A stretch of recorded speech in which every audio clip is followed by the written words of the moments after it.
All right, I jumped the gun on that one, but I'd rather not miss it. What's going on, guys? Welcome back to the live show. We missed last week because I've been in YouTube jail, and I've been drinking already tonight, so yeehaw. I missed last week because I was in YouTube jail, got a strike, and I actually just got another strike this week. Luckily, it was during my incarceration on YouTube, so it didn't, give me a 2-week ban. But I don't know what would happen if I get the next one. Probably a 2-week. I have no idea what's going on. So follow me on Instagram because if this channel gets shut down, then that's where I'll let you guys know what's going on. Yeah, we're not building tonight because I guess we're all feeling kind of lazy. I don't know. Nick was like, "Fuck you guys, I'm not building," and Oh no, it was me first. oh yeah, that's true. I jumped on that band. I was like, yeah. Yeah, he jumped I'm right in fucking on Northern it. Ireland too. I'm in Northern Ireland today. I can't be building. Too late. Which I'm kind of disappointed about. I got new swivels and shit. Got some new Crocs in, but it's cool. Dude, go ahead and build, man. Do you have Nothing them stopping set you. up? No, I didn't set them up because you guys were like, nah. So I was like, fuck it. I had just cleaned my space, so it's like I don't have anything. I don't have any wire on it or anything, so it's cool. I can wait till tomorrow. But yeah, Believe it, but I cleaned mine and then made a mess again. yeah, dude, it doesn't last long, right? Nope. The only person I've ever seen with an immaculate build station is Jay Blaze. Yeah. His is constantly immaculate, Yeah. like fucking spotless. Dude's Yeah, got his shit Jay on Blaze was on point. with us on Saturday. Yeah, So I he know. was. I know. Oh, Yeah. you were there, but Yeah, I was there. About. Come on, Dick.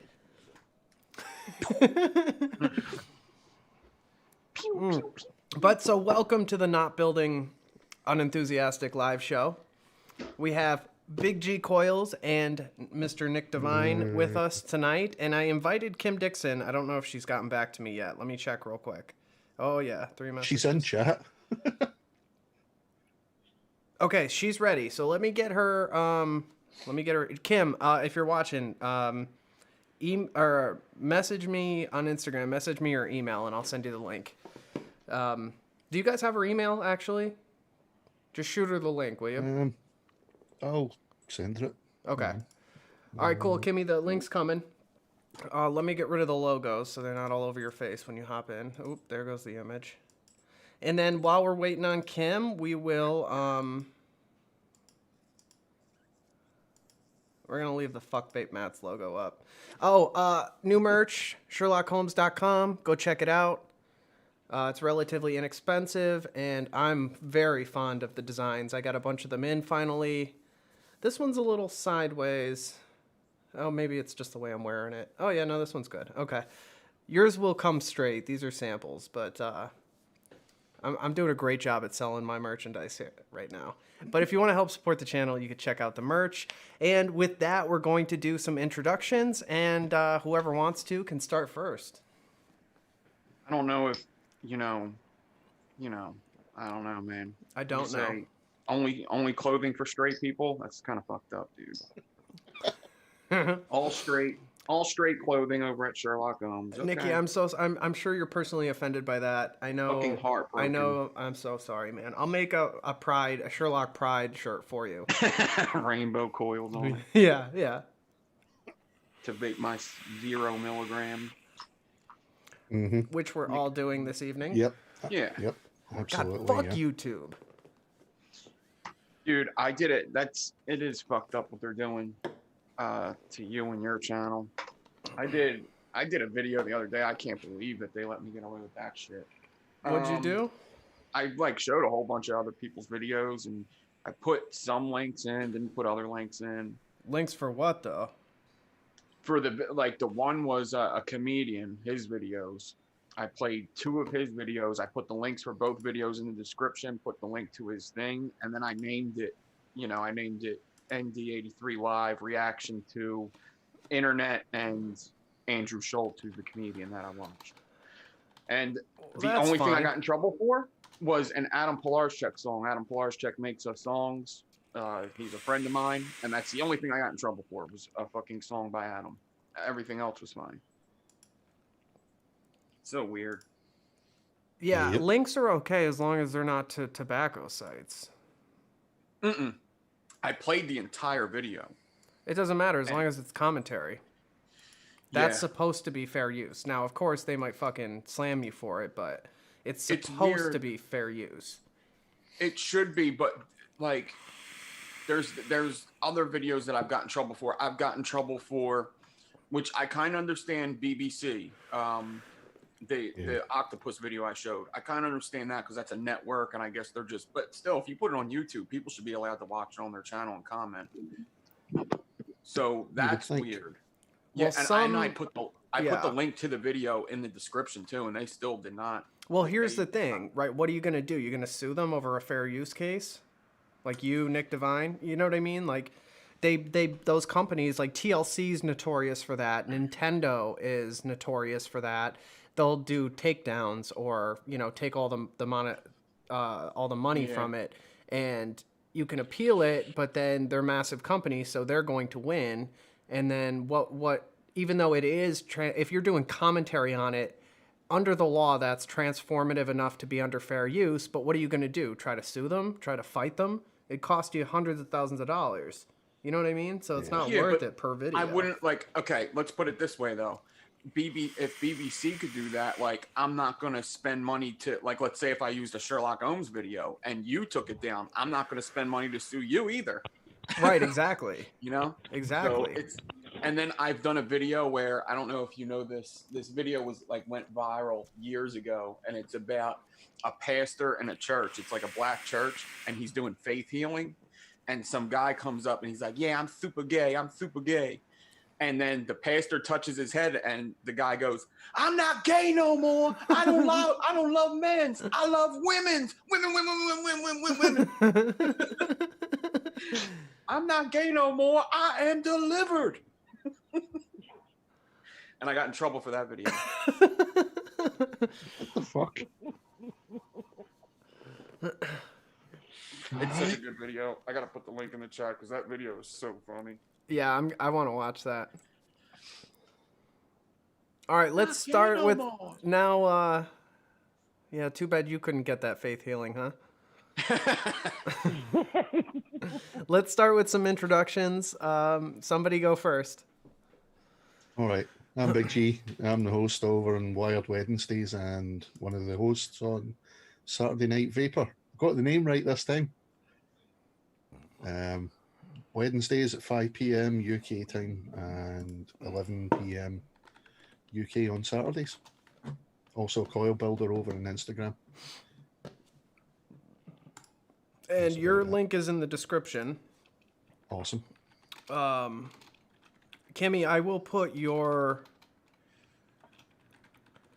Send me your info. Like, do you have like a website or something where you where people can contact, or do they just contact you on Instagram, or how would you want people to contact you? I usually do it through Instagram on DM. Okay. I am going to have them on a website, but working towards it. Yeah, it's I know. I just did mine this week. It was so fucking time consuming. Yeah. All right, so I'll get that link in the description once we're done here. Actually, I could do it during. I can alter it during, right? I think so. Okay, I'll get your link in there. So why don't you go next? Introduce yourself to the viewers.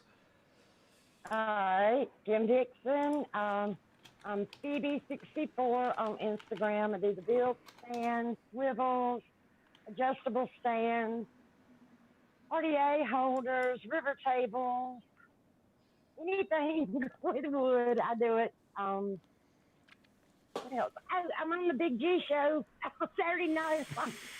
I almost said Saturday Night Live, Saturday Night Vapor. There you go. Nick's got one of the stands there.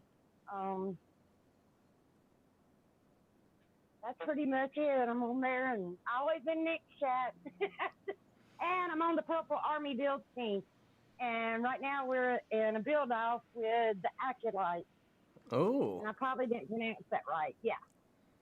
Yeah. I got my build going on right here, but I can't show nobody. What's the deal with that build off? Who's hosting that? It's Acolytes and Purple Army Build team, and it's just really not really any prizes or anything, but we're kind of doing it a little bit different.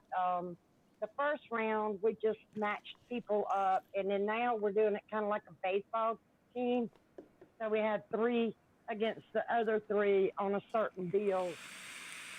Oh, that's cool. You know, yeah, it's not one of those ones like with big gifts or nothing like that. We're just testing everybody and getting everybody to practice. And so I done my build tonight, and I was all proud of it, and then realised it's the wrong fucking build.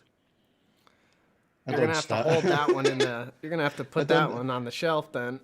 I done Staggertons, and I'm supposed to be doing SSFC. So guess who's building all day tomorrow? Are you on my team, Big G? Yes, I am. Okay, it's me and you and Josh Main, right? SSFCs. Yep, SSFCs. Yep. Okay.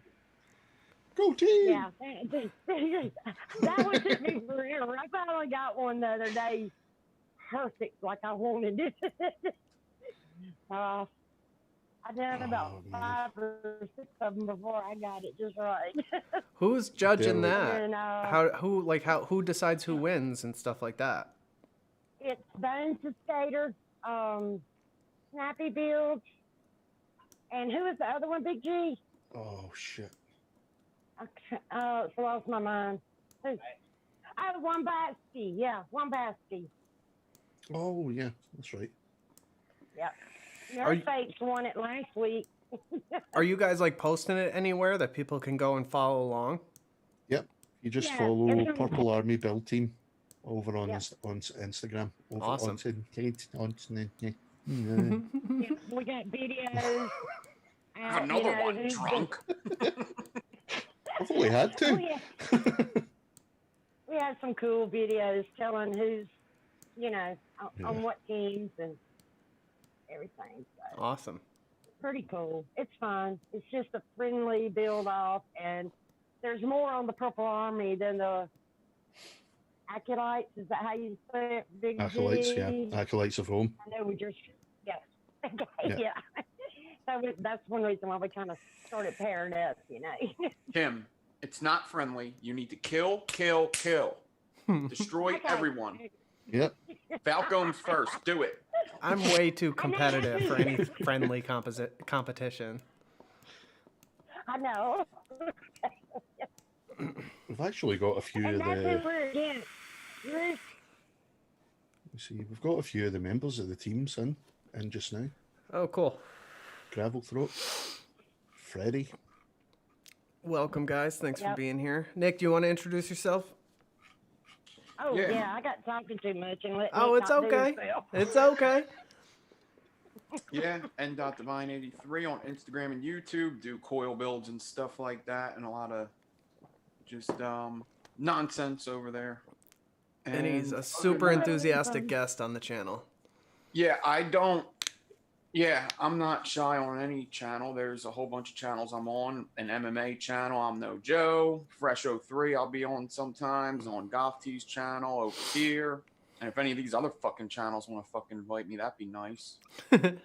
Oh, dude, your Russian guy invited me on his channel. Yeah. Awesome. He had actually invited me quite a while ago, and I kind of just forgot about it. Honestly. Yeah. He did probably about a year ago. He did the same thing with me. And he was like, I'd like to have, I think it was you, Mindforge, and somebody else. It might have been like Twisted Messes or something he wanted on. He was saying that when we were live that he would have liked to get Twisted Messes on. And I said, he's like, he just doesn't want to go on. I said, yeah, don't feel bad. Because yeah, he doesn't go on anything. It's not just you. Yeah. It's not just you. So. I think maybe sometimes he might think that because it's not an English-speaking channel, which it is hard to get people on there, but the translator did a good job, so. Yeah, he did. Yeah, see, I feel, but I get so many messages on a daily basis. And not to, like, that sounds such like a douche thing to say, but I do get a lot of messages, and people ask a lot of things of me, like, constantly. Oh. And so I do the best I can to comply with as many things as possible. And, that one just fell through the cracks. And then, like, so he messaged me again after we had spoken about it and after you had did it, and it kind of clicked as to what it was, and I was like, oh, dude, yes, sorry, yes, I will absolutely be game to do that. Cool. Yeah, Went really smoothly as well. Yeah, he has really good quality too of like his like pre-recorded videos and stuff. Does he do tutorials? What does he do mainly? He does, like, it seems like now he like reviews like how certain coils work and like what's better, a Fralian or an Alien, and he'll do like side by side like the cloud production or the spitback you might get or stuff like that, and that seems to be what he's doing. Like I can't really tell because of the language, but when we were on the live, he had a lot of videos like with just comparisons of two different coils, and they were all like real good quality close up of the firing. And that seems really subjective. Like as far as what kind of wattage you're going to run it at, what kind of batteries you're using, how hard that's hitting, what kind of cotton you're using, the juice consistency. I said the same thing because he was talking about spitback, and I said most of the time spitback or the popping is because of how you're wicking it, what kind of wick you're using. That's or how hot you're vaping. Yeah, so if it's just like instantaneously at 150 watts and it just fucking, you know, boils the juice like crazy at a really violent level, it's just gonna go. Yeah, they seem like serious people though too, because like the one time they asked me like, is Joel big over there? Is Saltnik big over there? And I was like, yeah, I don't dig Saltnik. It's huge over here. I don't fucking like it. And so he told the translator translated that, and then the guy on the channel was like, and I was like, oh shit, he likes Saltnik, doesn't he? Oh, I think I just seen him with a pod. Oh fuck. And he was like, we fucking hate Joel. It's like, yeah, we hate Joel over here too. Yeah, the vaping community hates Joel. Yeah. I love Saltnik though. I think it's one of the best things that's ever happened to the vapor industry. And we can have this conversation. We can have this debate. I would love to have this debate. It's good for the likes of my mum, who was a heavy smoker. You know, it's the only way for her to stay off the cigarettes is high. Right. You know, I had this debate. I don't know if you guys know Kara Kryptonite.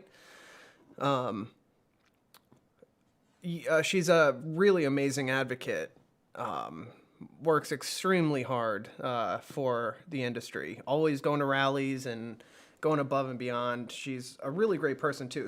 I met her at one of the shows, and she's a great girl. But she hates Saltnik, and she and I disagree strongly on that topic. And so we had a very vibrant and healthy debate about it.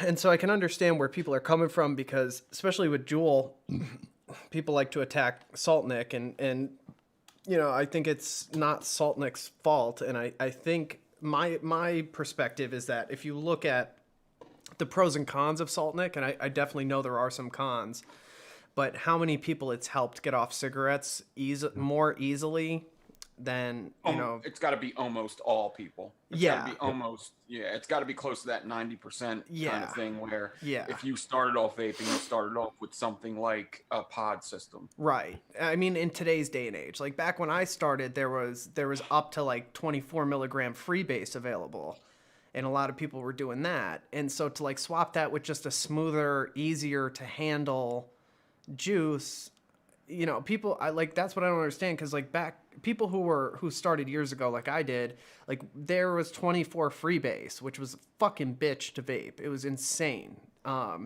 It burnt your throat like a motherfucker. It was, and like that's what shops were recommending, and luckily I had a good mentor who was like, start with 3 and just hit the vape until the craving goes away. And I was like, word, okay, cool, I can do that. But like a lot of shops were like, yo, start here. If you're trying to quit, start with 24. That's a lot of fucking nicotine. Especially sub-ohm. Like it was like sub-ohm fucking 24. Like that's insane. So then when you translate that into like, see, I don't like 50, 60 milligrams Saltnik. I think that's just way over the top and unnecessary. I personally like 25, 30, 35 tops. I like to be around in that level. But that's like the same fucking milligram between the two of them. And I think just from what I've seen, and anytime I experience people Yeah, 20's great. Anytime people, like, I just had a friend of mine from high school today contact me and be like, hey, I found your videos online. I'm trying to quit smoking. I smoke 2 packs a day, and I'm trying to get some sort of pod system. What do you recommend? And luckily, I think he still lives around the area, so I can just hand him off some stuff I have. But for somebody like that, I would recommend 99% of the time some sort of refillable pod system that can try to save you some money and really help hit that craving in the beginning. I don't know if you guys remember how hard that craving sucks in the beginning. Like, for me, it was still fucking really difficult to quit smoking. Mm-hmm. Yeah, Especially with 3 milligram. And then dual using gets expensive. Yeah. But after a while, once you get like that flavor that you like, once you get the device you like that's dependable, that was really hard for like years ago, was getting a device that was dependable and that would work for over a month. It was so hard to find something like that. Or you would have to buy a bunch of the coils, like the sub-ohm tank coils or the pro tank coils. Yeah, and even if you rebuilt them, even when I rebuilt them, my rebuild was worse than the fresh build that was in there when you bought it. Yeah, but I would be able to save money by doing that. But my mum was dual using for months and months and months. Mm-hmm. The only thing that managed to keep her off of the cigarettes was the salt nick, like high milligram. Yeah. Because like the normal stuff just wasn't hitting quick enough. Wasn't taking the craving away. The nicotine craving. So.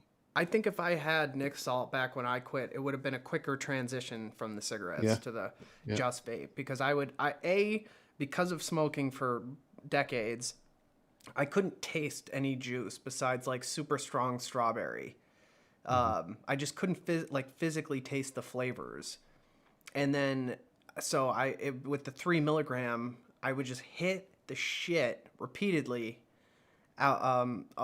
just hit the vape repeatedly until that craving would subside. But it was like I'd be working and go out for a smoke break and be like fucking ripping this vape, and it wouldn't be doing it, so I'd have to smoke a cigarette to get that fix. Whereas if I did have some sort of Nick Salt system, I could have just slammed it real quick and be good.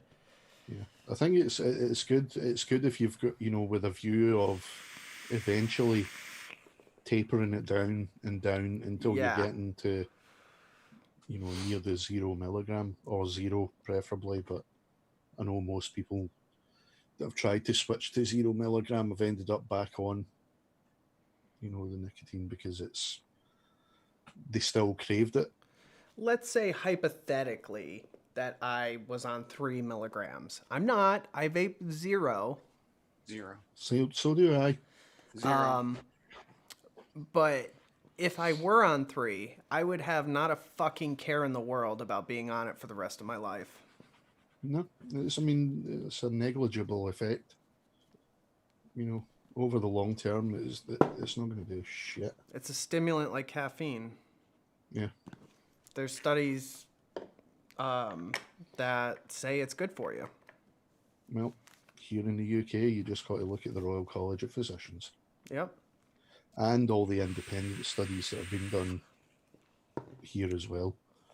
Not to mention the people that are just doing YouTube videos with cotton balls and running a fuck ton of vape through it, and the cotton balls are pristine. Yeah. And then you run a pack of cigarettes through the same cotton balls, and they're like fucking disgusting. Brown and tarry and just nasty. Yeah. And that's after like the equivalent of 1 drag. Look at you, Nikki. You're prepared, huh? Thank God for Post-it notes, huh? Yeah. Nothing but Kim the flavor. Dixon right there. Is that a homebrew? What is that? Yeah, it's Kim Dixon Sweet Biscuits. Okay. She made that for me. She probably sent me about 300.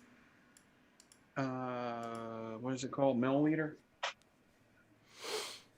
Oh, sorry, Kim Dixon. Fuck vape mats is right over your face. I'll stick it right in the middle of the screen, nice and big. Okay. Yo, you guys got to check out the stream right now. How big I have fuck vape mats.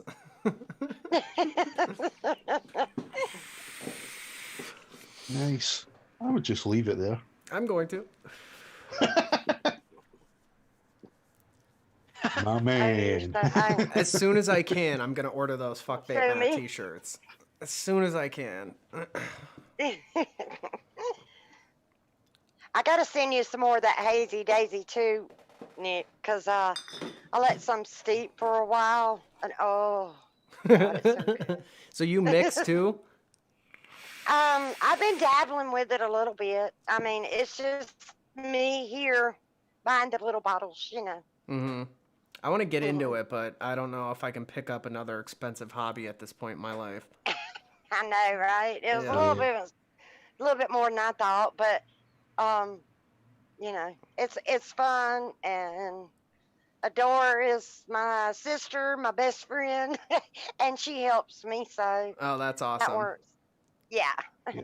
I did those before she helped me, so I was shocked. I did those really good, but that Sweet Biscuits is good. Yeah. I can't I like like- just dip my toe in anything. I've got two speeds, like not doing it and going fucking balls to the wall. Yeah, I went a little crazy. I bought a bunch of flavors when I started out with it, and then I don't use that many. I mean, because Sweet Biscuits is probably one of the most simplest mixes you can do, but it is good. That's all that like see that I would be content with that if I could like come up with one that I loved. Like I've been vaping crispy treats for like fucking 4 years now. And That's so a good one. if I could make something like that I could vape, because I still, with all the juices I get sent and all the juices I've tried, I haven't found one that I could vape for years. I get real sick of them within a few months and don't ever touch them again. So if I could make something like that and figure it out, I would be set. Ah, Getting questions in chat here, that Kenny. gives me an idea. I am. Why do you hate vape mats? Well, welcome to the stream. Welcome to the channel. Hi. Yeah. And prepare for a litany of accusations and offences by vape mat. I think it's complete and utter bullshit that they will not take their logo off their product. Now they're not in business anymore, and they can't. Unfortunately, I wish I could have them on to talk face to face about this. I don't know if anybody knows the people behind vape mats. Let me know, because I would love to do this exact stream with that fuck vape mats on there and have them on with it. That might be a dick Awesome. move. I'd probably take it off for them. Yeah. That might be a that's hard, step though. over the line, but I would love to like actually have a conversation and a debate about it. Because when I ordered a bunch of shit from them like years ago, and I was like, hey, if I pay you extra money, can I please take your logo off this product? And they repeatedly said no. And then when I got the products in, there was like wear lines for like they folded them when they shipped them, and there was like crease lines, and some of the ink had pressed through onto some of the other designs, and it just like it wasn't a really great experience for me. And they did make it right. I'll give them that. They sent me more. But just the fact that you're paying for a custom design, and they will not take their logo off the product that you're paying for your logo to be on. And then they're I just don't like it. I think it's a really shitty thing to do, and I think it's a shitty business model. Yeah, you should be at least able to pay to That get would be off. like, all right, so I I'm getting agree. these Yeah, custom agree. printed T-shirts, right? And then they fucking put their logo here on the shirt. Yeah, Fuck yeah. you. Like, no. Custom No, T-shirts. Yeah. CustomT-shirts.com. Yeah, right. Custom Sherlock Build Co. Custom build or custom t-shirts.com. Like, no, you don't fucking do that. Yep. Yeah, it's not a free service. That's kind of like sometimes you'll use a free video app, and like on my phone I use Power Director, and it would have a power director thing right in the corner, but you could pay to get that off. If you Right. paid for the service, they would take it off. If it's free, if you're sending me free fucking vape mats, put your logo on it. Sure. Yeah. If I get my car wrapped in Kenny Reese photography, right? And the fucking carwrap.com company fucking puts their logo all over it. Like, that's not how that works. So, like, Right. fuck vape mats. Name any other custom product. Like, if you order business cards from Vistaprint, they're not putting fucking Vistaprint all over your business cards or all over your No. promotional material. Nobody fucking does that making custom products. But they want to be greedy enough to throw their fucking logo onto any custom product that you make. And they're all over the vaping community. Fuck them. I'm getting heated. Yeah, I got one. I got one right over here. Yeah, me too. I've got like 6 of them in the basement. With my fucking logo and then their fucking logo. Yeah, this one's got Merlin's, and it's got some of his coils he built on it, and then it's got vape mats. Yep. Fucking vape mats. So the next vape mats I put, when I finally get vape mats made, I'm putting that fucking fuck vape mats design in the bottom corner. I can make you a real vape mats. What's funny is even their vape mats logo has a logo of vape mats on it, which Oh is god, hilarious. it drives actually. me crazy. It's like it's a double. It's got vape mats. www.vapemats.com. Yeah. Yep. And look It's how too big that much. logo is as well. Yeah. You know, Yeah. fair- it ruins fair the whole enough, like, color s- it you ruins know the how whole like when color you scheme of see, it. you know, when you see a Yep. product, it'll say like in small print at the bottom, you know, made by or manufactured by such and such. By all means, put it in small print, like down the very bottom somewhere. Don't have a big Right. fuck off logo, you know, dominating. And so majority of here's the fucking thing. product. When you're looking at any image with the human eye, your eye automatically goes to the brightest part of that image. You can't it's just how the eye works. And it's like a photography principle. So you make your subject the brightest part of the image. That's why, when you take coil shots and like product shots, and when you're doing it on black, it just stands out because your eyes automatically go to the brightest part of that image. And when you're doing dark designs, like 90% of the people do of coils and shit, the white fucking vape mat logo is the brightest thing on it. Your eye automatically goes to it. You can't help it. Fuck them.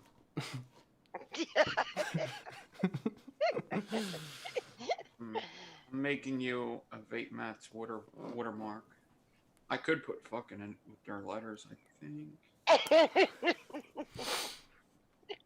I want so badly to like rip off their logo and do some like more fuck vape mats t-shirts, but I'm not trying to get in any kind of deep shit over it. I want to get a little brander where I can, burn up under my stands, but I wouldn't want to sell these with my name splattered across the Well, front. yeah, that's the thing. Like yours is a handcrafted product. It's not a custom like I'm putting my Right. logo on it. Like you took pride in making that. Every Yeah. single one of them's custom and unique. Yeah, fucking stamp your name on the bottom Yeah. of that shit. Hell Stamp on the yes. bottom, Yes. but not up here. Right. Unless you're making like, Right. the Kim Dixon, a special run of like Kim Dixon build stands or something. And like, that's the product. It's not, I'm not paying you for a Right. Sherlock Holmes one and then you fucking stamp your logo on the other side of it. It's a whole different thing. That's why when you go to like big or like independent furniture makers, they always stamp their builds in different places. When you get fine dishes or like craftsman artisan stuff, the maker puts their name on it because that's valuable. It's an independent, Right, hardworking, piece of art. And you sign it, like you sign a piece of art after you create it. That's completely different. Different. Yeah. I know my first one I sent Nick, I thought, oh God, people might not want me to sign these. and I didn't sign his, and he got on to me for not signing it. Oh yeah, sign everyone. I don't know if he remembers that. And if you're doing a Let me series see. out of the same wood, do like series numbers. Right, I'm gonna start doing that. Yeah. I'm gonna have have a series number on it and like a little card. I want to do some little cards, you know. Yeah. But see, this one right here, this one was the one I was supposed to send Nick, and I Oh, had that's signed cool. it. Oh, personalized See? message. That's awesome. Yep. And I ended up not. This one actually has resin and coils in it, but I didn't send it because I was like, Nick ain't gonna want my signature on there. Oh, hell And yeah. I'd be damned if he didn't. I don't know, Nick. Have I been signing the other ones, or have I signed one? I have. Okay. Okay. Signed mine. Yeah. I signed yours. Okay. Cool. Yeah, so like if you do one of the, like the checkerboard, right? And you make the big piece of checkerboard, and then you cut Right. it and make 10 of them, do like 1 of 10 out of that series. Right. And that's like a special, you know, limited edition series. And that Right. that drives up the rarity, which drives up the value on pieces like that. Right. Yep. I'm planning on doing it. I got all these big plans and working on a little bit at a time. We really never thought they were gonna. I didn't think they was gonna sell. We just made them for our personal use, you know. Right, And, right. right. And somebody seen them on my pictures on Instagram, and they worked so good, and we loved them so much. Me and Merlin both were watching Nick's show, and about him and Black Cat's about the only person I knew then. And I was like, I'm gonna send Nick one of these, and he was like, hell yeah, that'll be cool. I think he'll like it, you know, to Yeah. use it. And then it's been going from there, ain't it, Nick? Yeah. That's Yeah. where I first saw build stance was on Nick's. Yep, that was it. And him and Black Hat, they had this little war going on, glue gun or The glue gun army. yeah, and the glue sticks, you know, Yeah. doing the sticks. So I made Black Hat one with shaped like a cat. That's Yeah. awesome. It was just like a cat, and it was stained it up kind of dark, and the whiskers were the glue sticks. That's awesome. That's so cool. And then I sent you. Oh, I did the glue tree for him. Yeah, Yeah, I he did was that. just showing it there. Yeah, that Yeah. tree. I made that. I made that one around Christmas time. So I called it the Nick tree. So, you know, like old Saint Nick. That's adorable. And look at here. This is what I use. I ain't even made myself one. Yeah, see, it holds a lighter and everything. And this is mine, a spool. Yeah. I hadn't made myself one. You know, Kim, But you Black- could, they make like custom, they're like wax stamps. Like when you would do the old school seal a letter with hot wax and then stamp it. Right. They make like custom, they're like cattle branders, and you just hit them with the torch and press them into the wood to make your mark. That'd be a nice touch. Yeah, that's what I want to do. I want to make that mark. I've just got to come up with a mark. Or you get the hammer one where you go boom and it puts your Boom. indent in there. Yeah. Yep. I like the Yeah, burn. I'm at- I like the burn in personally, but you know. Do you? Yeah, Yeah. I reckon that would look. Yeah, I do Yeah. too. It's a I nice like the southern burn in. touch. Yep. I've done a lot of them with adding wood burning. I'm actually doing one for I don't know his name on the and I'm not going to give his name out, but it's just a guy that is always in Nick's chat, and I'm going to wood burn his name in the Oh, side cool. of his yeah. So he asked for that special, and then drip tips. Drip coils.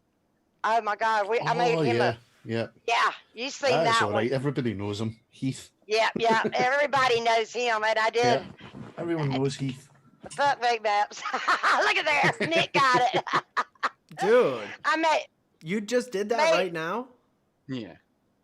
Why don't you have T-shirts, dude? What I the know. fuck, Nick? You'd I be thought surprised how it many was because you watermarks- couldn't do design. Most people can't do design. You'd be surprised how many of the watermarks you see out there that I've actually done. And Yeah. What the fuck, Nick? Yeah. He made mine for KD and the Sunshine Builders. Yeah. That Yep. all the Resistance Crew watermarks are all me. My watermarks all me. I There's didn't a know you couple done all the builders out there. Resistance Crew. Yeah, You all got the to ones- jump on. that Resistance Nice Crew one job, right in man. your corner is mine. Yeah, all the Resistance Crew ones are all me. Fucking nice job, sir. Yep. You got to get some shirts, N.devine. I was hunting I'm for a kidding. shirt to put on, and I was like, God, I can't find my Adore shirt. And then I was like, well, if fucking Nick would get some, I could put a N.devine shirt on. Yeah, seriously, How I would wear a easy Nick is it? Devine shirt. How easy I know, is it right? to get Yeah. my watermark on a T-shirt though? Like, how easy is that? Super fun, dude. I Teespring, told you I would easy. help you. No, fuck Teespring, dude. Well, all right. So, well, no, actually, no, don't fuck. What? No, not like that. All right. So here's the thing with Teespring. Their shit's more expensive. If you have a website and can embed either Printify or Printful into your website, that's a completely different thing than Teespring. But Teespring's great if you don't have a website because it can integrate with your YouTube channel seamlessly, and it'll list at the bottom. And all you do once you have your vectors or your PNG files, right? So transparent background, you just literally upload it, drag it around however you want it. You can, rotate it, but generally once you export your design from whatever you're designing it in, that's how you want it. So you literally upload it, make sure it's like 3 fingers down from the neck. And that's like appropriate spacing for a t-shirt, and then you're good. You just load it into and it connects seamlessly with YouTube. And so it'd be underneath all your videos. But so like, for instance, like, if somebody's watching this video on replay and they scroll down a little bit past the description, there'll be my merchandise across there. But I would highly see, like, cause it's more expensive per unit, at my cost. So like, to make the $5 off the t-shirt, I've got to charge way more than I do with Printful, which I use for my website for drop shipping. And that way I can price the t-shirts at like $20, make $5, not be charging people a fuck ton of money, and they can still rock the merch if they want to. Teespring's just a little bit too pricey, I think. Like $25-$30 for a t-shirt, that's a lot of money for a lot of people.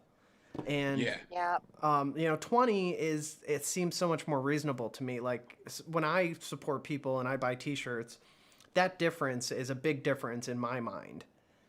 Even when I have the money to spend, like 20 versus 30 is a chunk, and that's how I feel Especially about when you it. could buy stuff off the internet nowadays for you could buy nice shirts for fucking $15 and Right, shit like that, right, yeah. And so it's just, Teespring doesn't seem like the best option, and I wish YouTube would incorporate other companies other than Teespring, but fuck YouTube. So if I could get away with it, why do you say fuck YouTube? if I thought I could get away with it, I would do a fuck YouTube logo on the screen too. I actually don't think that they mind if you talk about them. That's the funny thing. I don't think it's gonna help my case. Yeah. Yeah, True. I bet you there's just workers there that they're just like, yeah, fuck this place. Yeah, I'm just, oh God. I'm mentally preparing for my channel to disappear. Do you back up your videos? Yeah, but Okay, if good. I post them again, they're just gonna get fucking torn down again. Well, you could post them other places. We got to get that $100 million deal that Joe Rogan got for Spotify. Yeah, that'd be nice. We could just tell Yeah. him, listen, it'll be a bundle deal. I'll get like 5 channels on this bitch. Yeah, We'll I all tell you split what, 100 we just need to million. start selling our soul and just taking anytime people are like, hey, we want to buy your opinion, we got to be like, yeah, all right, give me that fucking YouTube money. And I'll say I love every product that comes in, and then I wouldn't have to worry about it. Fucking take the videos down. I don't care. Yeah. Already got paid for them. Already sold my soul. Why not? You don't picture me as the sell your soul kind of person, though. No. I would have done it a while ago. Yeah. I'm glad we're not, though. If I like something, I like it. I'm gonna tell you, I like it. If I don't, Yeah. I don't. I'm gonna say, hey, damn it, I don't like it. He doesn't. He doesn't have a soul. He does no stretch aliens. oh, okay, I got you. Right, ginger kids. Yeah. Those people that do no stretch. You know what sucks Ginger though? kids have no souls.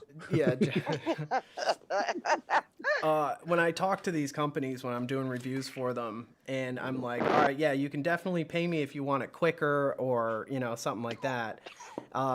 And I stress multiple times and have to rewrite contracts all the time because the only thing that's going into this video is honesty, and you don't get to see it before it gets posted. And a lot of them want those things. They want to be able to see it. They want to give you bullet points, and I don't do any of that shit. And they agree to it. And then when the video goes up and I'm like, I don't really love this product. I don't really, you know, think it's too expensive or whatever. I never fucking hear from them again. Yeah. I'm not into the reviews. Hell Vape's anymore. one I'm of them. just talking about this. Yeah. See, Hell Hell Vape, Vape's about to send me something. Watofo. If they send me something that I think that they're going to send me, I am not going to be happy. If they send me them fucking caps for that fucking Dead Rabbit version 2. Gunther in chat said Sherlock rip home rippers. Nice. My contacts are... I can't fucking see anything. I know.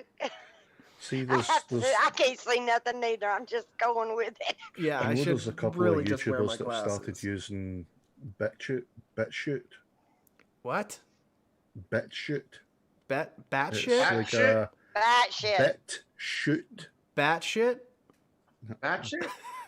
Fuck y'all. Want me to type it in chat? Back you. Is that right? Back you. It's a similar platform to YouTube. God bless you. Shoot. I want to. You know what? Spotify, give me 10 grand. Give me 10 grand. That's all. I don't need 100 million. 10 grand. I got tickled not my camera that way. Bet shoot? Is that what you're saying? Shoot? Nope. Not even Type it. Yeah, I just type did. it. Shoot. Okay. Bit shoot. Yep. What Just about it? tight. Touche, Gunther. Bitch you. Bitch you. Look at that bitch shoe you got on. That's the Grand Theft Auto version.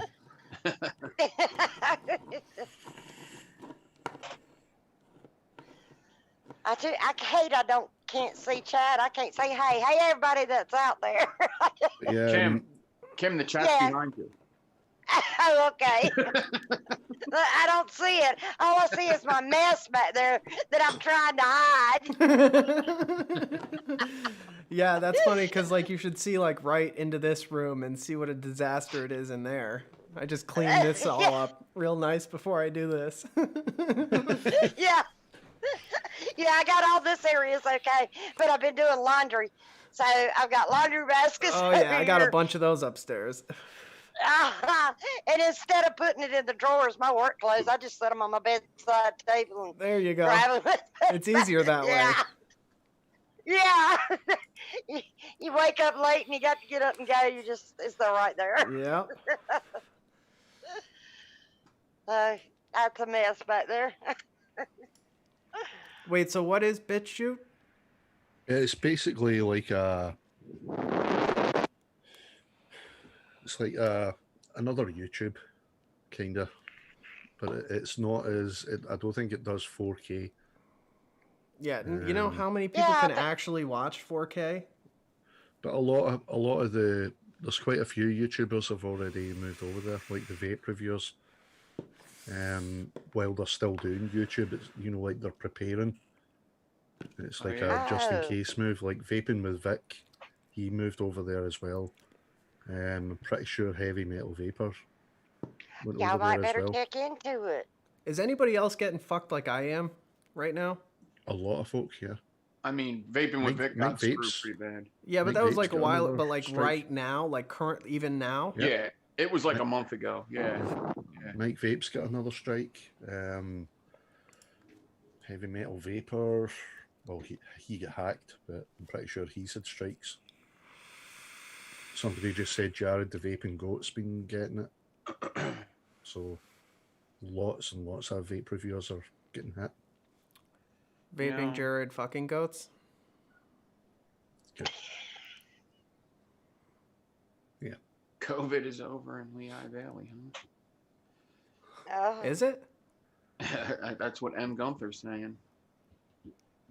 What? Maybe I don't know. Dude, I'd be down, Gunther. I'd be down for a little road trip. Lehigh Valley's not far from me. It's not very far from me either, I don't think. Dude, we really are like only an hour and a half away from each other. Yeah. And I come to Philly often. Really? I For love what? Philadelphia. I just go. I'm like a massive fan of the Revolutionary War and, you know, the birth of the country. So I love the history. I love the architecture. I love standing in like renowned places of history. So I've done all like the cliche tourist stuff. But I love a lot of the restaurants down there, a lot of the hotels. I've got a couple friends down there that I go and see. One of my best friends lives in Cherry Hill. And my two of my cousins live there, like right outside of Philly. So I've got like family and friends, and I just love the city. Yeah, I like going to the Betsy Ross house and the George Washington house and feeling like a giant. Yeah. Shit was so much smaller back then. Yeah, their doorways are like, they're like 5'6" or something, all their doorways in the houses. But houses? They might be 6 foot. They might be 6 foot. I know, like, if you walk down a step and there's usually a doorway right below it, and you have to duck to get in there. Dude, a lot of the houses, like the old houses in Pennsylvania, are like that. Yeah. Just in general. I just end up with bumps all over my fucking forehead. Dude, yes. Dude, my basement's like that. I fucking whack my head all the time down there. I get so it's like you instantly get mad. You're like, God damn it! Yep. You know it's there, but every time. Yep. Bang. And I'm just, you know, it's totally my fault. I fucking knew it was there, and I just rammed my head into it anyway. All right, you guys hold the stream down. I'll be right back. I gotta grab a beer and go to the bathroom. All right. All right. All right, you guys hold the stream down. I'm gonna go to the bathroom and Big G goes. We'll just sit here like ah.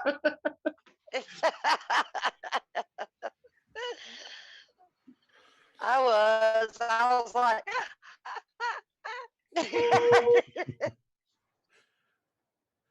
Clay, I'm What's feeling gonna a lot better, happen? man. Kenzel Tucky. I'm glad you are, Big G, Lord. Yeah. It was a rough week.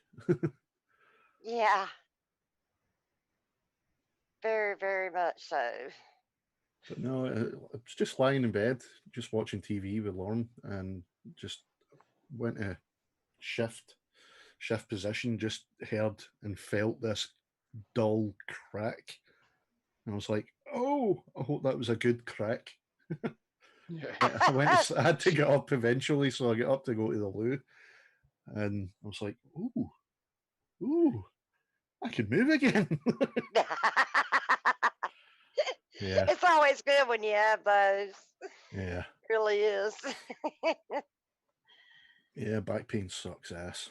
Yes, it does. And I keep it most of the time. I have to put a pillow up under me Yeah. so that I got my back curves so much.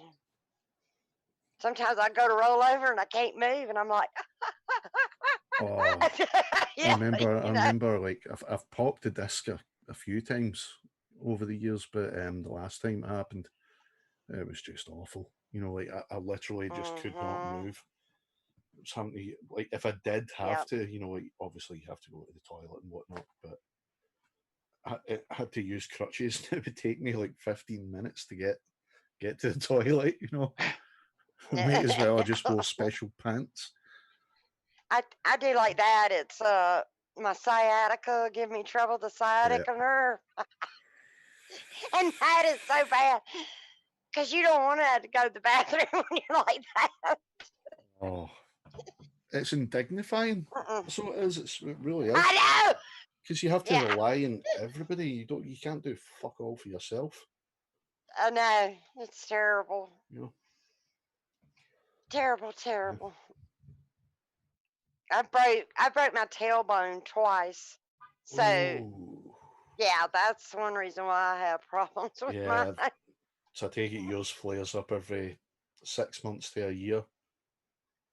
Yeah, like, you know, when the weather changes Seasonal, and stuff yeah. like that. Yep. Yeah. And it's starting to get hot right now, and you would think that would be a good time for me, but it's really not. Humidity can play havoc with the bones as well, though. Oh yeah. Yeah. Yep. Um, Yep. I really They can. say the best place to go if you have any, if you have that luxury, if you have any problems with arthritis and whatever, is go somewhere dry and hot. You know, Yep. like zero humidity. You know, it's just the Mhm. best Well, for arthritis. yep. Well, I have found out with my daughter, she did a lot of yoga, and Mhm. she's taught me a lot of yoga stretches, and those help a lot more than you would What's even that one? imagine. Like downward dog. Yeah, downward dog. That's really good for building up the core, apparently, because that's Yep. one of the ones physio teaches you is like lie on your front and just kind of use your Go up. core Yep. muscles to kind of pull yourself up. And then another one that she showed me that does real good. You put your hand like on your thigh and turn way back with your arm stretched out like that, and do it on Oh, the that's other giving me the thigh. heebies just thinking about it.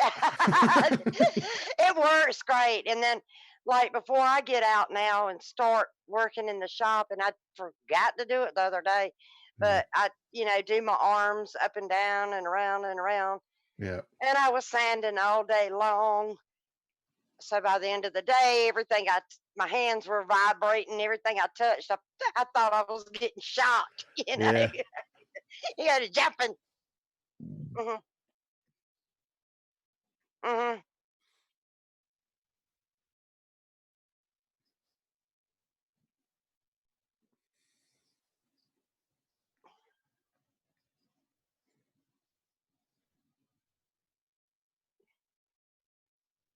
Yeah.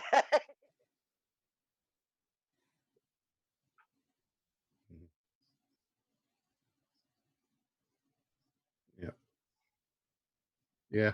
Oh, awesome.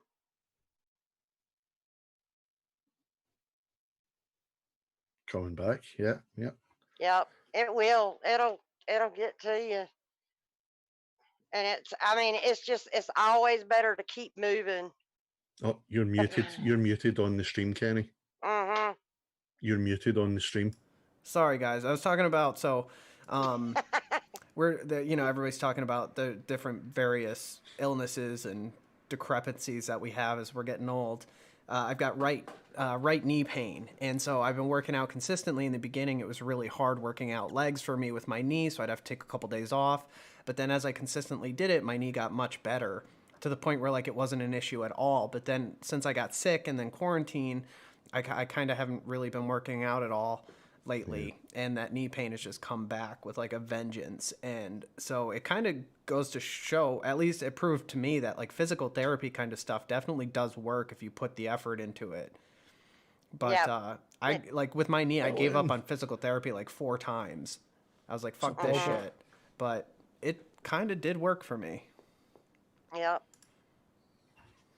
It will. My dad was a physical therapist after he got out of the military, and going through several things, but different jobs. But that's the one that he really, really, truly loved, and he really believed in it. It can help with a lot of pain. Yeah. It really can.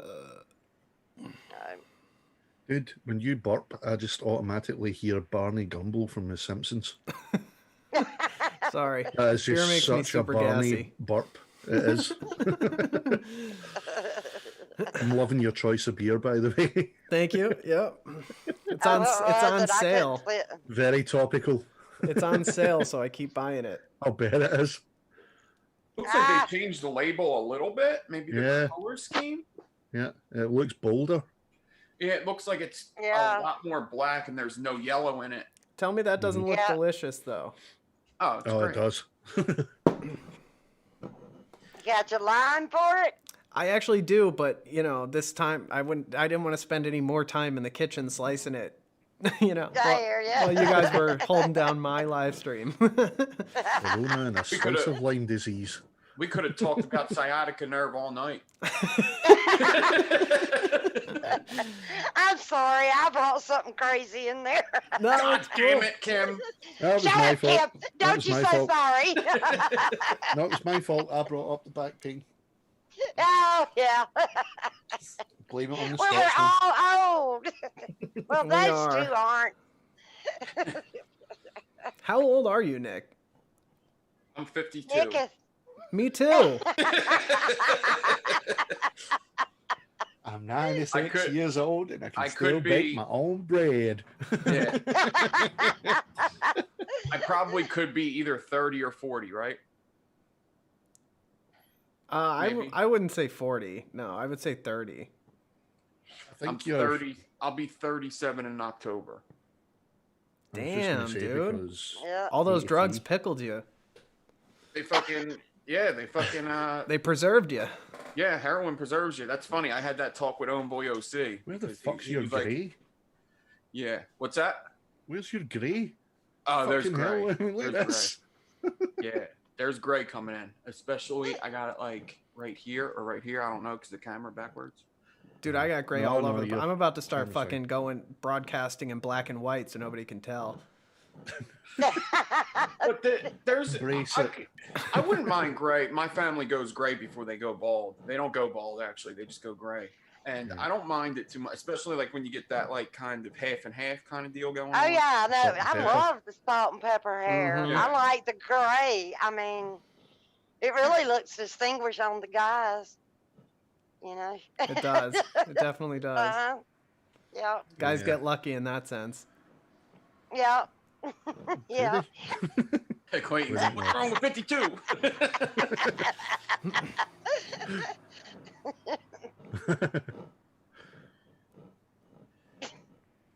Sorry, Clay. I'm about to use Just for Men just to get the touch of gray in. It does. I think, the mixture looks really good. Yeah, I bet at a certain point, because some people get like these patches. I think that's going to be me. I think I'm going to get patches first. See, So I might mine's, have to do Yeah. that. mine started Well, that off would be like I fine. had like Reed Richards from the Fantastic Four. It's Yeah. like two grey strips Oh, around here. that's awesome. Dude, if I were you, I would rock those gray strips, man. Yeah. I call my I gray wish it one was still the same, but sparkles. it started spreading upwards. Sparkles. Yeah, there you go. Yeah. And it really does. I mean, when I go outside, it makes my hair look all sparkly.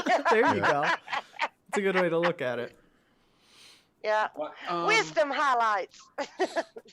do you really want to do pitchforks next Friday? Fuck no, dude. Fuck no. Okay, let's make a plan for next Friday. No, I want to do something easy that I'm gonna be able to fucking not fail. Cause Do a I half pitchfork.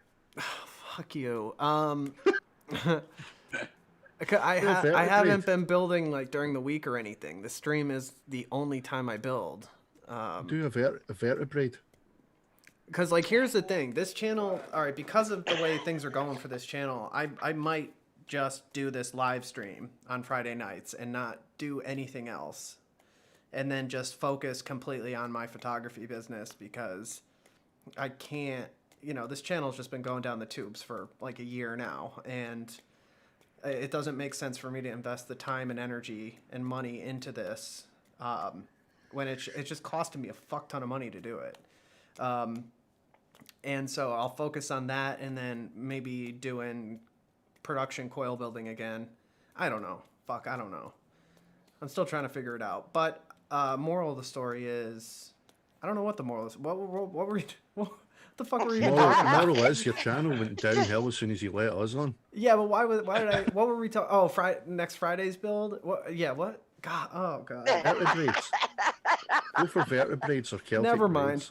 Well, yeah, whatever the fuck you want to do, let's do it. We could do a braid with Big G. Yeah. Yeah. Fuck, I'm gonna fail that too. All right, whatever. No, I don't think you will. guarantee I you think if won't. we start off, let's start off small, and then we'll. So I'll plan on like a 7-hour build then. No. Vertebrades will Vertebrae. come together really quickly. If you just do a vertebrae, it'll take you maybe 30 minutes start to finish because you'll be using big wires. Like All right. 32G, and it will just come together really quick. We'll just have to teach you how to put the one down to pick up your beer and drink it, and then pick the one up again, Okay. Okay. or take a vape. I'll do one of those beer helmets with the straws. And a fill it with stadium liquor. buddy. Yeah.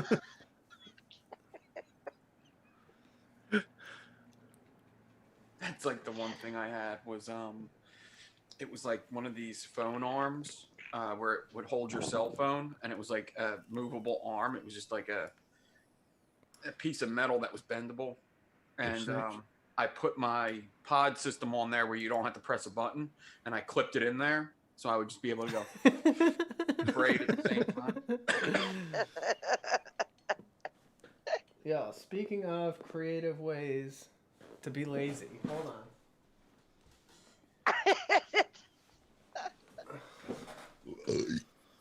Gaff tape. If you don't know gaff tape, it's one of the best inventions ever.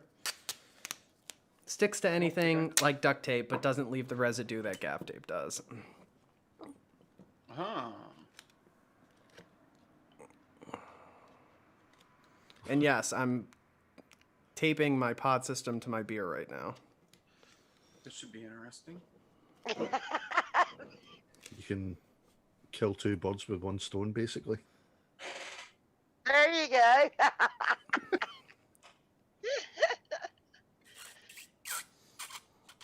That is going to ruin that mod.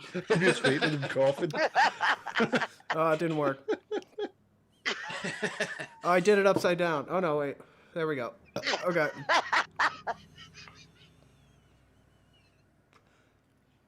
Oh, damn, I laughed again. you Camera over here.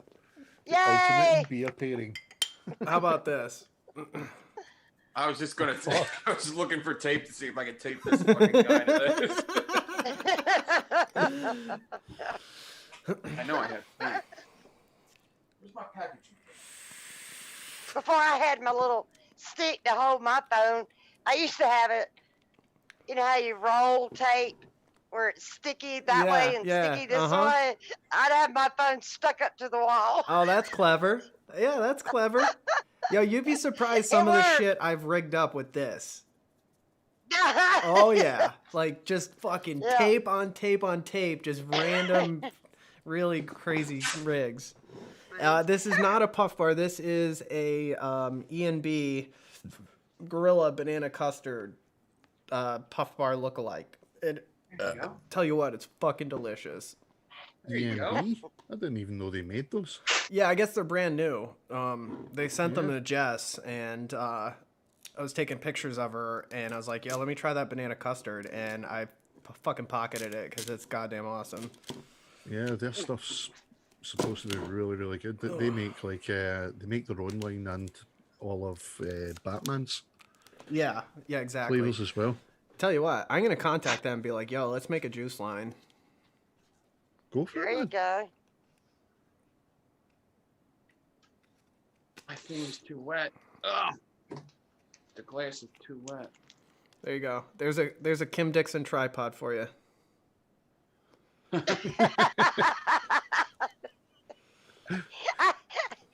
had my phone with a paint can down there for the longest. Yeah, gotta do what you gotta do. Now it's just it's gonna be my vape holder. There you go. I don't have to look for it.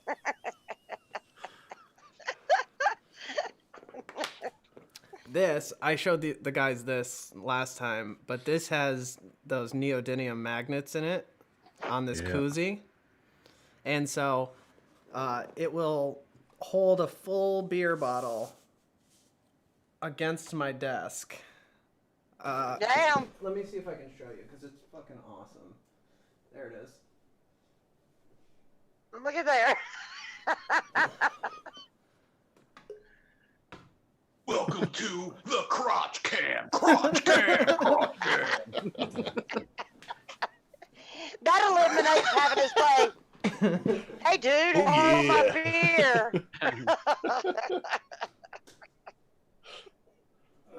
Koozie cam. Koozie cam. Koozie cam.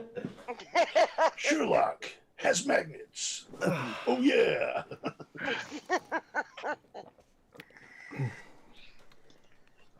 B&B has 35% off until 34th. There you go. Try those. These little Gorilla Fruits Bar banana custard. This, if you like banana and like bakery flavor, this thing is so good. I'm really not looking forward to it dying. Can somebody throw me a link to that site? Because that's the one that has fogging out with the Batman's juice, right? Yeah. I need that site like now. Oh, dude, he messaged me after the last stream we did with him, and he's sending me his lines. Yeah. And I'm so pumped to try them. Yeah, I've heard good things. If somebody has a link to E&B, or is it just like E&B Vapor?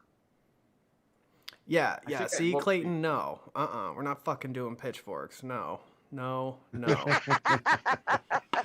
And like Big G loves doing shit with 44 gauge. He's fucking insane. Well, I don't love doing it, but I'll do it. Well, every time I talk to you, you're doing 44 gauge pitchforks. I'm just trying to push my boundaries. No, I hear you, man. That's all it is. It's wildly impressive, and I'm just jealous because I'm too There we lazy go. to Got down spend to the time 40. doing it. There you Links go. up I got in- that. That's links up impressive in too. Chat, Nick. Yeah. There you Oh, go. hey, G, what did you Yes. get my text messages about that lens? I did, yeah. Oh, okay. Yeah. It's basically My phone was saying they weren't going through. I couldn't find any. I don't know why, but it came through like about 6 hours later after you sent the email. But Interesting. I couldn't find a Canon 28 with the 2.8 f2.8. Couldn't find one anywhere. Really? Um, Can you do the United States version of eBay? Yeah. It came up with all the international sales as well, but I mean, the thing is, like, Do you have a VPN? No. But Because it did come up. It did come up with international sales, and US was coming up. yeah. But they were looking for way too much. Yeah, no, it should only be like tops $50. They were looking for. Do you want to buy upwards mine? of- Do you want to buy mine? I'll ship them to you. I've. If you hold on to it, I'll get it in about 2 weeks. I'll buy it off you. Yeah, that's fine. Definitely. I mean, yeah, because I can just get new ones from eBay, and that way Like you the know, one- like mine are flawless. Yeah. They're immaculate condition for being 50 years old. Well, the one I ended up getting is a Vivitar. Okay. I'm going to go get And me some it's- drink. It's the exact same specs basically, but got the what do you call it? Got the mount today. Okay. Yeah, I was gonna say that should be pretty easy to get. Got that today. The battery's coming. Sorry, the dummy battery is coming on Monday, along with the lens. So we'll see how it looks on Cool. Monday. But yeah, looking Where's forward that to it. code? Yeah, let me know fuckers? because I could easily just get new ones from eBay. Because Yeah. like when I was you said you couldn't find them, I went and looked and I was like, how? I see a million of them. Oh, they were coming up, but I mean, by the time like the added shipping Right. and whatnot, it was going to cost you upwards of about 60-70 pounds. And I've not really got that amount of money. Yeah. Yeah. So All right. Here's what I'll do. This Vivitar was about £30. Pay for the so I ended up shipping, just- and I'll send you the lenses. Awesome. No worries. Okay. Thank you very much, man. You're welcome. Dude, I love them. I'm dying to get using this thing. Yeah, dude. I fucking Especially I love for those like up manual close lenses. shots. You know, like for up close shots, because I've got the Raynox, so I can just pop that on the front for close ups of coils and stuff. Yeah. For building. No, it's not a new set of flush cuts. These are my old ones. Like the size of these fucking things. Yeah, those are like actual dikes. Those are for like stripping wires, electrical work. Yeah. When I first started, I got a bunch of those. I got every fucking pair of flush cuts I could find, trying to find a decent pair. Yep. But that's what I'm having to use just now because my trusted demon killers died on me. Do you have extension tubes? Mm-hmm. Okay. Because I could send these with the lenses if you need them. Yeah, they're over here. Oh, and I got the lens cleaning kit as well. Sensor or lens? Sensor and lens. Okay. We should do a zoom when you go to do the sensor. Yeah. Let me walk you through that because you can really cause problems. Yeah. Yeah. Like I hate immaculate. Cleaning my sensor. Yeah, it looks immaculate. I think it was just that lens that I had on. I think it was the problem. Well, yeah, it could definitely. So that those blotchy marks, it could be haze or literal fungus inside the lens that you can't physically see, but it's enough to cause problems. That's why when you're buying those used FD lenses, those vintage lenses, you got to be really careful with the listings to make sure that they're not any kind of haze or any kind of after you fungus. said that, I did check that it was saying immaculate condition or whatever. Yeah, no fungus and yeah, because I'd never actually heard of that before. I didn't know that was a thing. Well, yeah, when some of these lenses are sitting in garages for 20 years and then people find them and realize they can get a couple bucks for them. But if they sit in moisture, it gets inside those lenses. They're not weather sealed like today's lenses are. So they can definitely get moisture inside and then it grows, mold and fungus and shit. So yeah. By the way, I know that looked dodgy. I'm sitting here like I'm cleaning my lenses, honestly. I just realised my hands were underneath the curse of glasses constantly there, and I'm like just giving a good clean. I'm giving it a good buffing. Mm-hmm.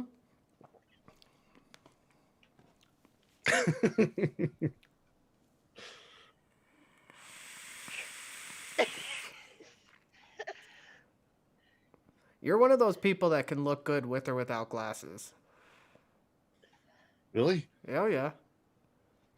Have you ever asked somebody because they look like they're a person that wears glasses, like, where's your glasses? And they're like, I don't wear glasses. That question is inherently insulting. Yeah, I've done it to somebody. I've done it to a couple people. I'm like, don't you wear glasses? And they're like, no, I've never worn glasses in my life. I'm like, you look like someone that wears glasses. That's saying your Mine face are looks just really pretty. funny. You should put glasses on. Please put glasses on. Yeah. Mine are reading glasses. Yeah. I see fine far away. It's close up in small objects. Oh, that's The got to be opposite. tough with building. Yeah. I have to wear the reading glasses and this Now that's the one With I that- have. with both lenses down. And this is aggravating because I've moved it so many times till now it wants to flop. And it push it up and it'll fall down. Oh no! Does it have a screw you can tighten? I don't know. I have to put my glasses on to see. Yeah, it does. There you go. Tighten it up. Yeah. Oh, look at there. Fixed. Problem Fixed. solved. One more off the list. Yeah, one thing off the list. That's awesome because doing my build, I was, oh my God, I I was bet going that's nuts with frustrating. this. Yeah. Yeah. Oh my God. So if I put this mic, because I can't see good. does this sound like a podcast? If I do it like this, does it sound so much better in like radio voice? Should I Sounds speak? super creamy. Should I speak like this? Do a super radio voice? Yeah. Oh, people.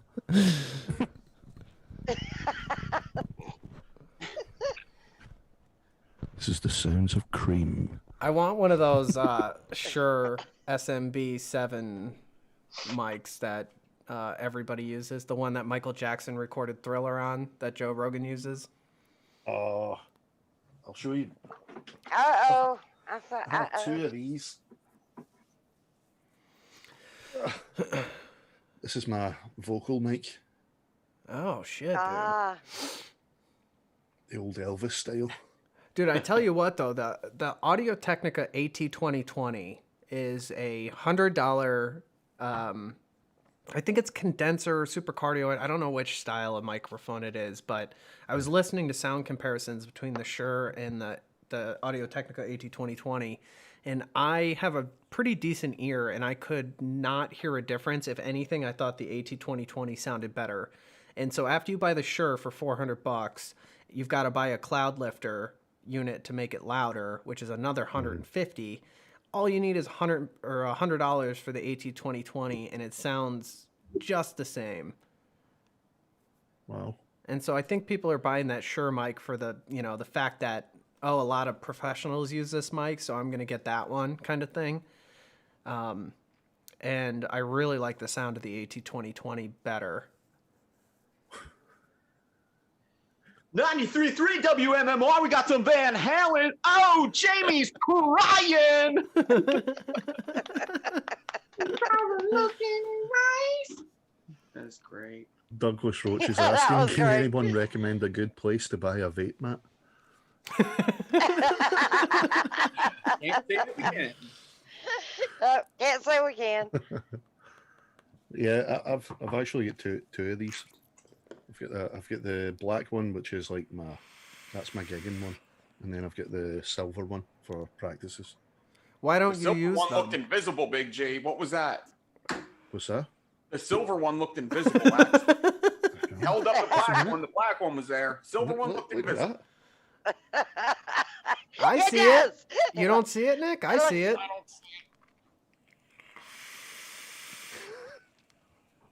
That looks like a hefty mic. It weighs quite a bit. You could do some damage with it. Why don't you How use far- that? leave It's that the one sound. alone. The sound isn't as good as a condenser. It is good for like live performances because there's like no feedback off of this thing. Really, really hard to get it feedback. Yeah, it's almost like it's not even plugged in. You're right. Oh, right, look at that. Testicles. 1, 2. How much of this sweet biscuits do you have left? Hold it up. So I need to know if I need to.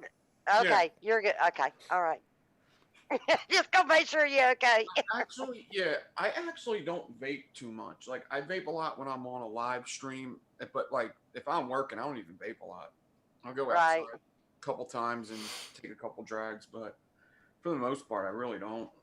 See, that's Right. I bring pod systems with me when I leave the house, and I constantly, no matter where I am, what I'm doing, I'm always hitting a pod system and holding it in, stealthing it, you know. Mm-hmm. Yeah, that. And dude, the fact Especially- that I work from home, like, oh god, I just get so much nicotine in my body every day. It's insane.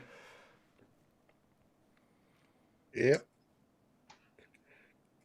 Yeah, That's like my missus. Like her vape mod is like that constantly, and she works in an office as well. So like when she's working, she's got the phone in this hand, and she's like,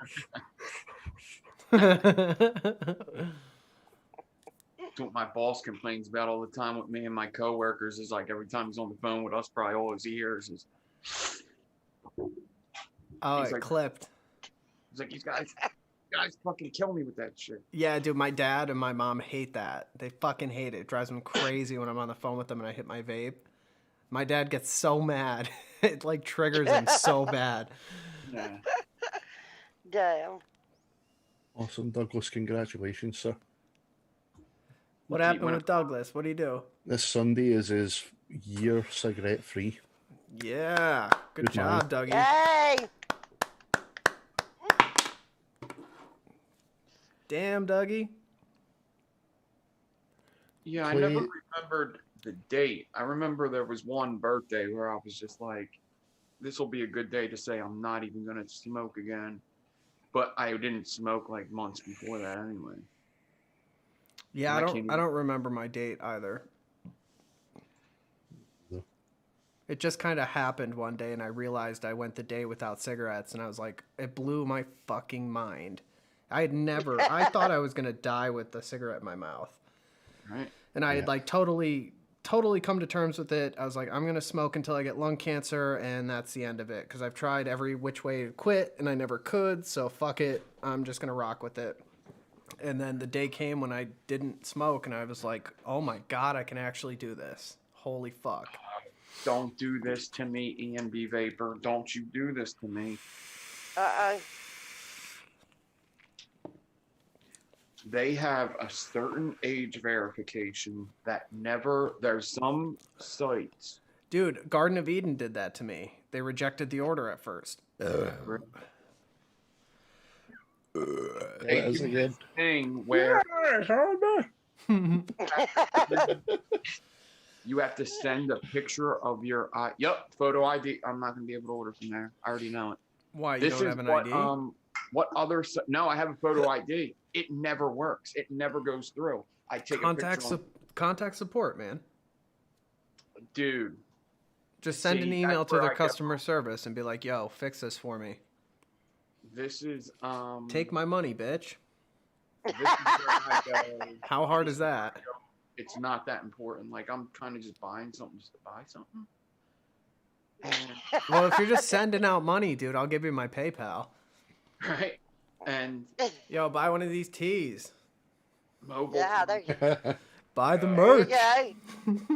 I do got to get on your Patreon. I still fucking haven't got on that. No, you don't have to do that, man. My Patreons get the hookup though, especially because I'm recommitting to them. So I have a fuck ton of shit to give away to them, and there's only 4 of them, so they get hooked up every week. Well, every few weeks. Oh, my wallet's downstairs, motherfucker. Speaking of, if any of you guys are watching, Thanks. I have my kids this weekend, so we're gonna do a Patreon only live stream soon, a Zoom, so we can hang out, and then I'm gonna do another giveaway because it took me so long to get the giveaways out. I'm gonna do another one pretty quickly if you guys want. But I'm probably gonna do the same thing where like I'll put 4 products up, do random draws, and then just stuff a bunch of other shit in the bags because I like doing that. But the only concern I have with that is that if you like, you know, say you don't use sub-ohm tanks and I send you a Falcon sub-ohm tank, why did my video just go out? I don't know. Did it? Yeah, it did. Yeah. Oh shit. Yeah, he's black, and then All right, guys, got a little. give me a second to investigate why the fuck this happened. Sorry, hold That's on. a Zoom problem, or that's an OBS problem. It looks like it shouldn't be Zoom. Hopefully, he passed host to somebody. Oh shit. Twisted Oh, Messes. Are Twisted we- Messes commented. what did he say? Oh shit. What did he say? Craziness. Wrong. I'm wrong completely bill. naked right now, so it's a good thing I don't have a signal. Stop putting that shit in my RDAs, bitch. What did he say? Stop putting that shit in my RDAs, bitch. No, he said craziness. And then fire, fire, fire. Pew, pew, Cool. Welcome to the crotch cam. Oh, I was trying to get my phone out today, because at the red light was a damn truck sitting that was painted like a tiger. Yeah. Yeah, and I was trying to get my phone out because I was like, I gotta send this and say, look, Tiger King truck. Yeah, he's doing that petting zoo probably. They're probably doing that petting zoo. Man. I wouldn't mind petting and playing with a baby tiger. As long as Yeah, I know. I would. The baby one, yeah, I'm cool with. But the big ones, oh Lord, I'd like to. Well, I've been near one, but you know, oh God, you'd be like, dude, they're huge. next Yeah. one. Tigers Yes, are they are. Yeah. Yep, you're back. There we go. Yeah, I worked at a store one time, and the zoo was coming through, and they stopped right outside the store with them in that cage, and oh my God, I thought, holy shit, they were so big and they stunk. Oh my God. Oh, they stunk. Justin Crabtree says he wants a Tiger King condom just for keeps.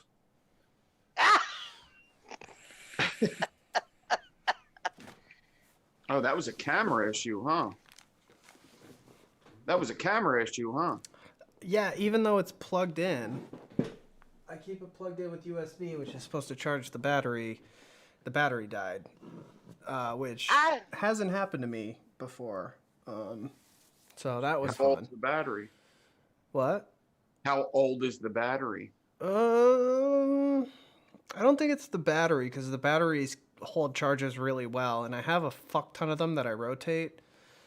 Because when I do weddings and shit, you know, I need a fuck ton of batteries. But like, it doesn't matter. It's getting mains power from the wall. Like, it's literally plugged into a surge protector strip, and it's supposed to be taking power from that and not even pulling from the battery.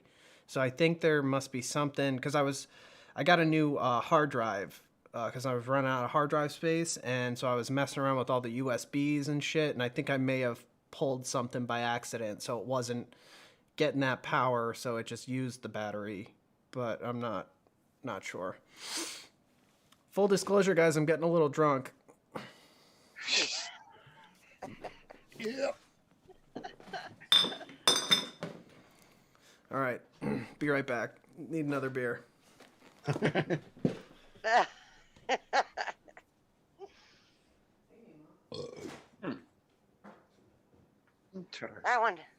That one had a hole in it, didn't it? It just went away too quick. Yeah. Yeah, Nick. It looked like you were trying to get it all in. Yeah. This is my other go-to. Labatt Blue. Labatt's.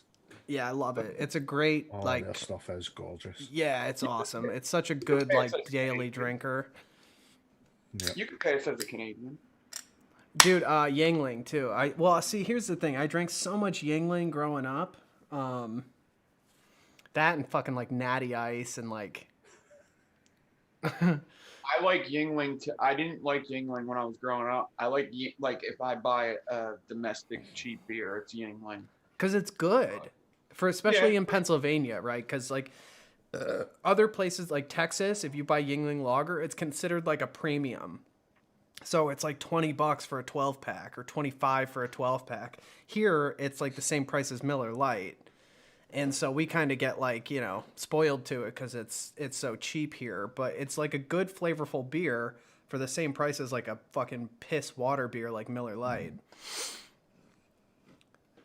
Yeah, I don't like the weird young stuff.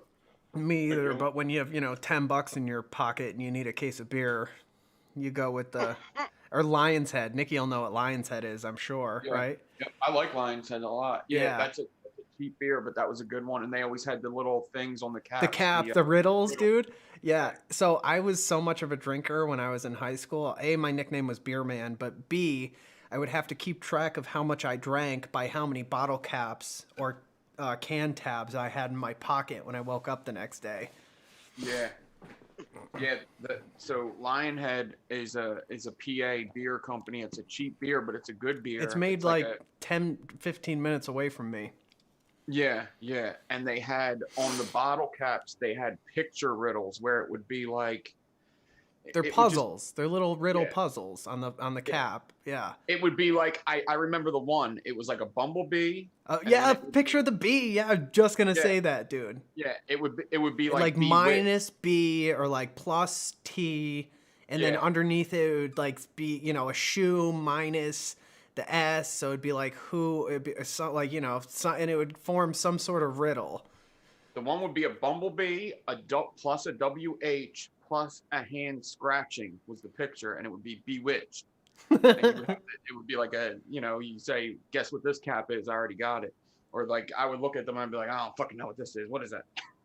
Yeah. What the fuck is that? Or like the first person to figure it out makes, like if you're in a group of people, the first person to figure it out picks who has to take a shot, and then you keep going like that throughout the night until everybody's fucking plastered and blackout drunk. Yeah. It's almost like the Snapple bottle facts that they have. Yeah, but much cooler.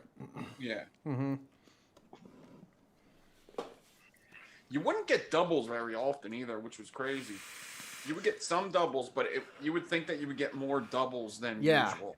Yeah.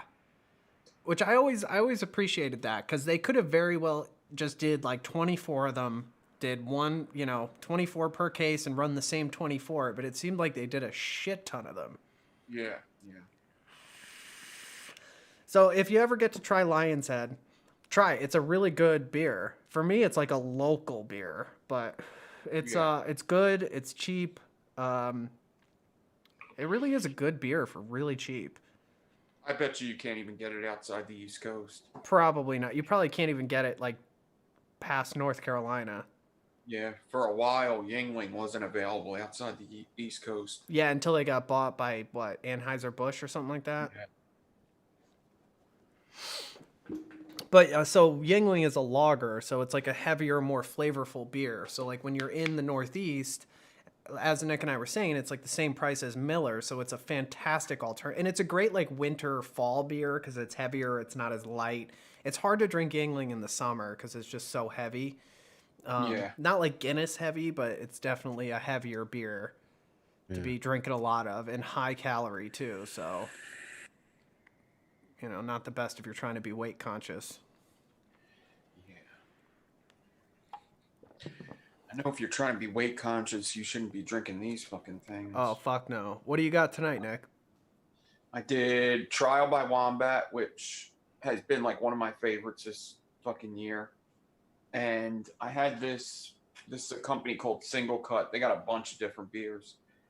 And they're both IPAs.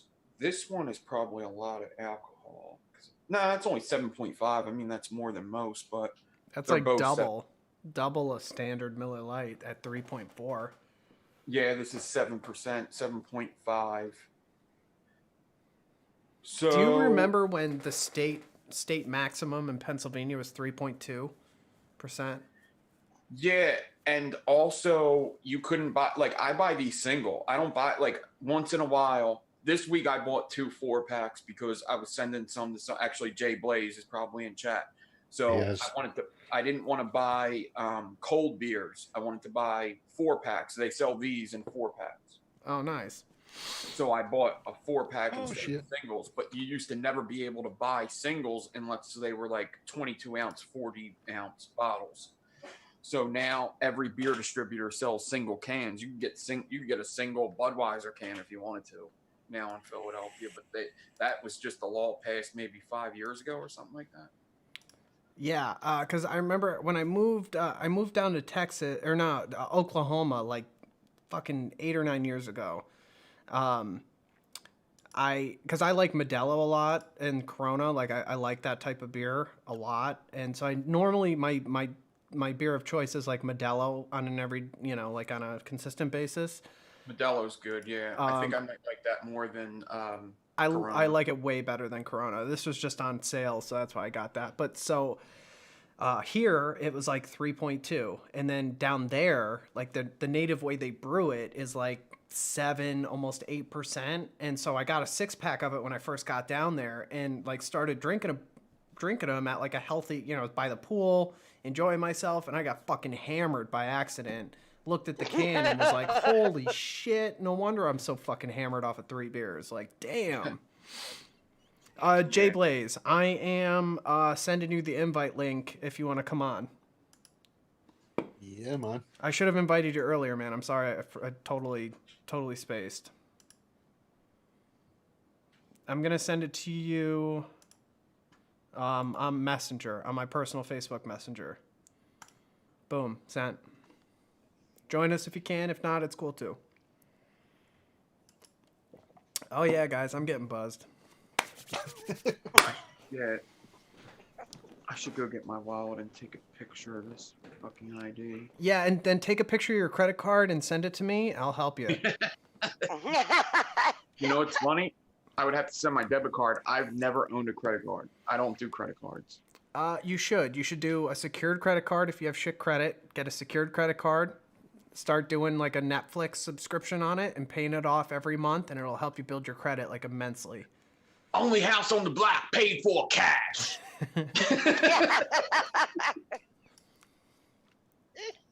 Because I don't know about you, but like when I was, doing heroin, I destroyed my credit, like decimated it.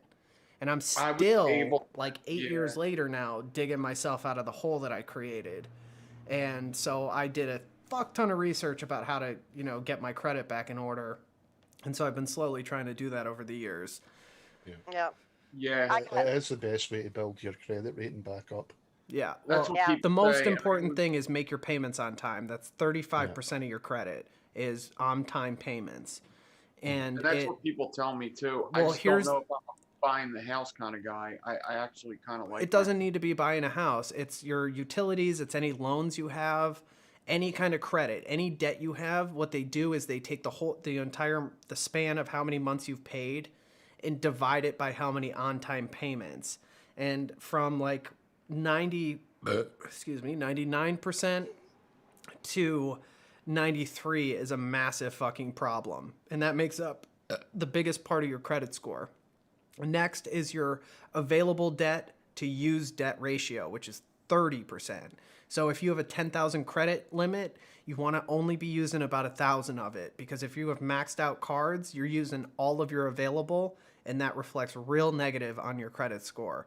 So that's why if you get a secured credit card, you put $200 or $500, you give them $200 or $500 to cover the limit. That way, if you fuck it up, they have their money. But so then your limit's either $200 or $500, and then so if you put your Netflix subscription on it, and you're paying, it charges the $14 every month, and you pay it off immediately. It shows on-time payments, which is a big factor, and then you're only using a portion of the credit you have available to you. So that's one of the things that'll boost it immediately. And then the other really important thing are any outstanding debts you have in collections, which you can settle, because what happens when you don't pay, when you do late payments, those are really, really bad. And you can negotiate a lot of these and dispute every single thing you have negative on your credit, because any little error at all will work in your favor.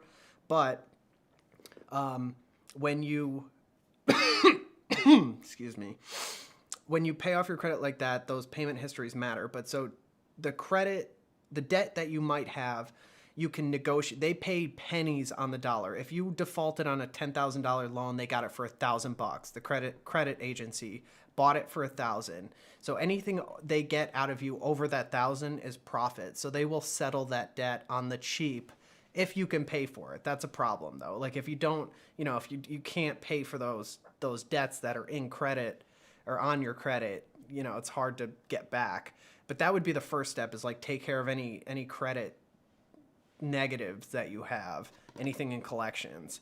Yeah, I think my problem with the whole thing is I hear so many people in credit card debt, and that makes me think, like, learn from some other people's mistakes and just don't even get them credit cards. Plus, as an addict, like I'm getting like I'm kind of getting out of them habits and stuff. But like especially like no, they stick with us, dude. They stick with us.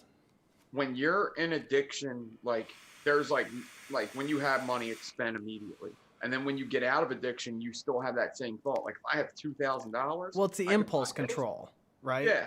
Yeah, and you get into all these Right. things like I could buy this, I could buy that now. I'm not buying drugs. I could fucking buy this fucking cool hat. Look at this cool $300 hat. That thing's fucking awesome. Look at this And $100 like, RDA.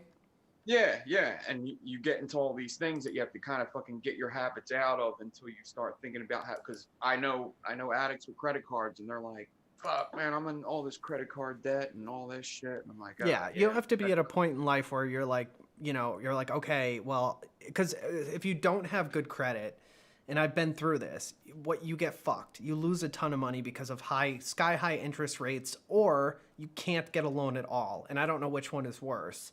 But like when I first got sober and I bought my car and I financed it, my interest rate was like 22%. So for a $13,000 car, I ended up paying like $30,000 after the loan was all said and done. You get fucking crushed.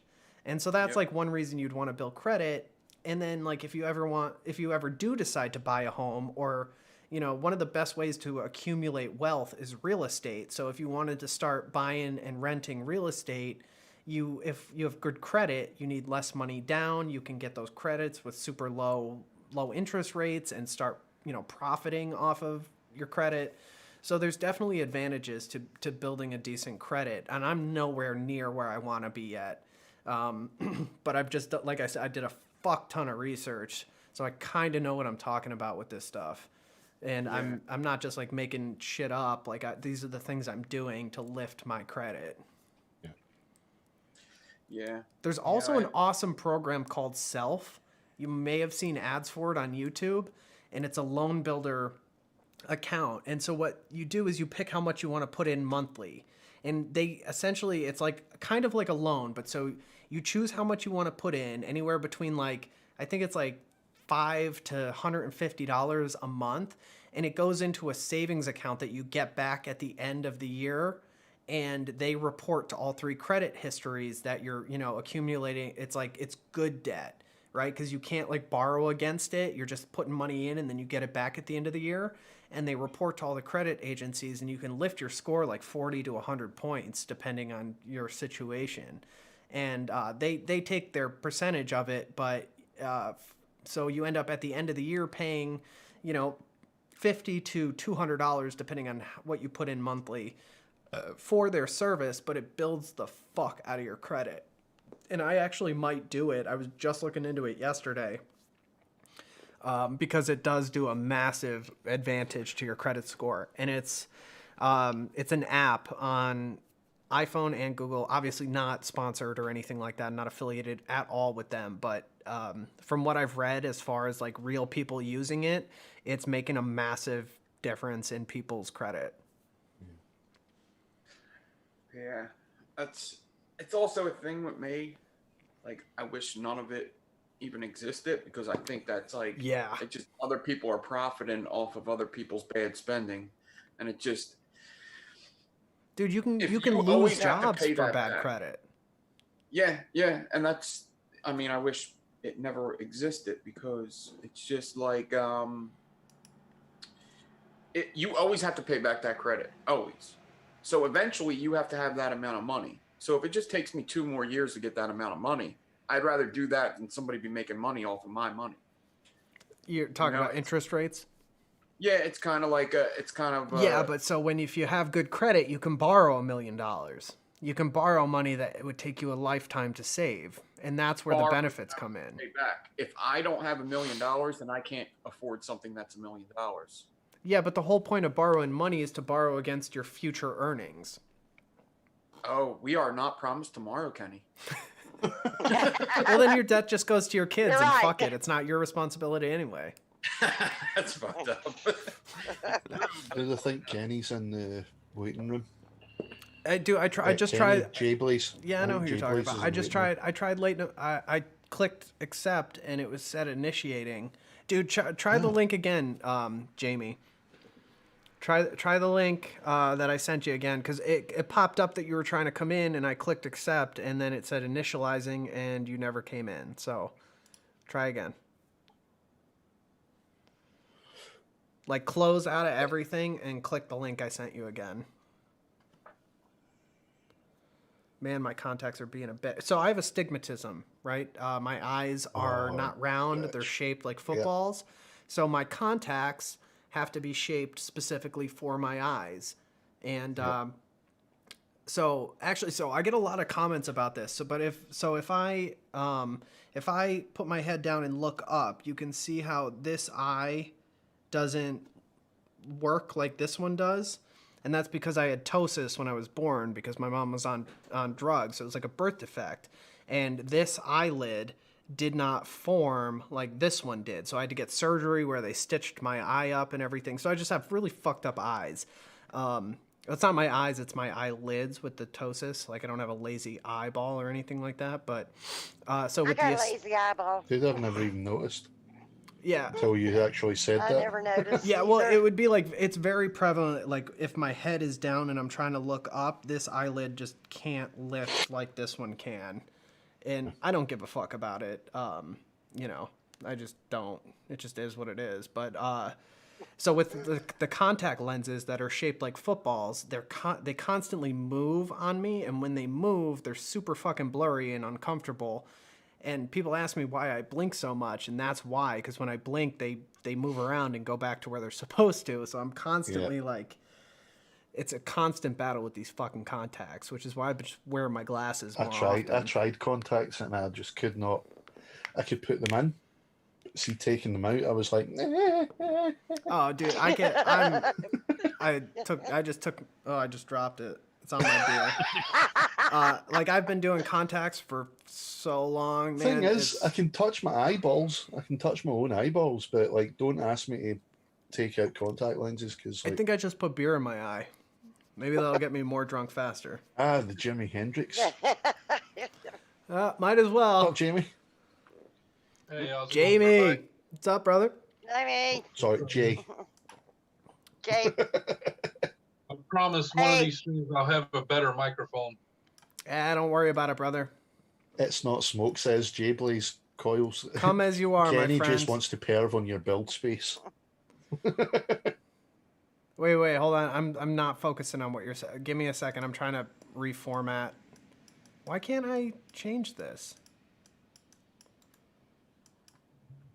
Wait, so I should be able, in OBS, right? I should be able to... Why can't I move anything? Oh, because it's locked. If you hit the padlocks. Yeah, I got it. Okay, sorry. That'd be it. Oh, well, actually, I can't get much more room out of this, so... Okay. Get fuck vape mats out of Jamie's face. I'll put it right next to Jay, though, so it's like he's the one saying it. Yeah, give me one of those cartoons, clouds or whatever. It looks like a tree. Yeah, the thought bubbles. Better hide all the vape mats I got displayed though. Look how clean his build room is. No. Yeah. I tell you what, I get photos of people's build spaces all the time. Like all the fucking time. And I have yet to see a build area as immaculate and as cool as Jay's is. Yep. Thank you. You're perving on me. I imagine going to a vape event and like meeting Sherlock Holmes, and then we're walking through the vape event, and then we just see a whole crew of Vape Mats employees with their shirts on. One has a chain, one has a baseball bat. With Come nails at in me. It. Yeah, you like talking shit? Yo, I'll do. With the fuck Sherlock t-shirts. Yeah. Yo, bring it. Drama, vape drama. I've never been involved in vape drama before. No time like the present. Yeah, so this beer I'm drinking tonight, man, they said it's made with like dirt and water that is local to the brewery. Oh. So it's probably hard to see, but you can see. Is that got a sediment? Look at this. All the sediment. Holy shit. Yo, that's disgusting. It's actually really good.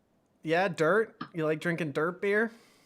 Yeah, gritty. I like it gritty. Ew. What is it? What?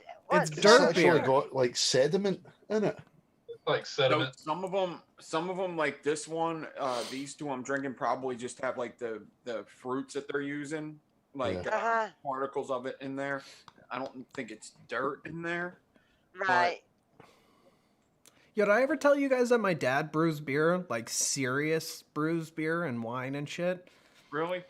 Yeah, some dad of his used to. beers are fucking amazing. And if you guys like IPAs and shit like that, next time he makes a batch, he hasn't done it in a while because he's been starting a business and I've been helping. It's just been crazy remodeling and all that shit. But next time he does a brew, I'll send you guys, Nick and Jay. I'll send you guys some of it, and you guys could try it out.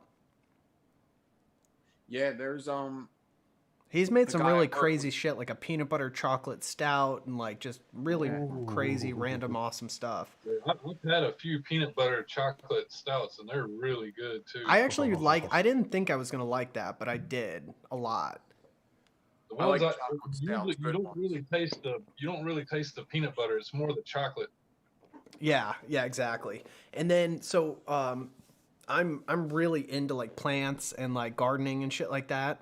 And at Like my dad's plants. house, it's the house I grew up in, and he's got like blueberry bushes, raspberry bushes, fruit trees, peach, apple, cherry, like all kinds of shit. Nice. And so the one year the peach harvest was really great, so he made peach schnapps with like Everclear and Oh. peach, and it was fucking amazing. The smoothest hard liquor, like super potent liquor that I've ever had in my life. He distilled it like a bunch of times, filtered it a bunch. It was amazing.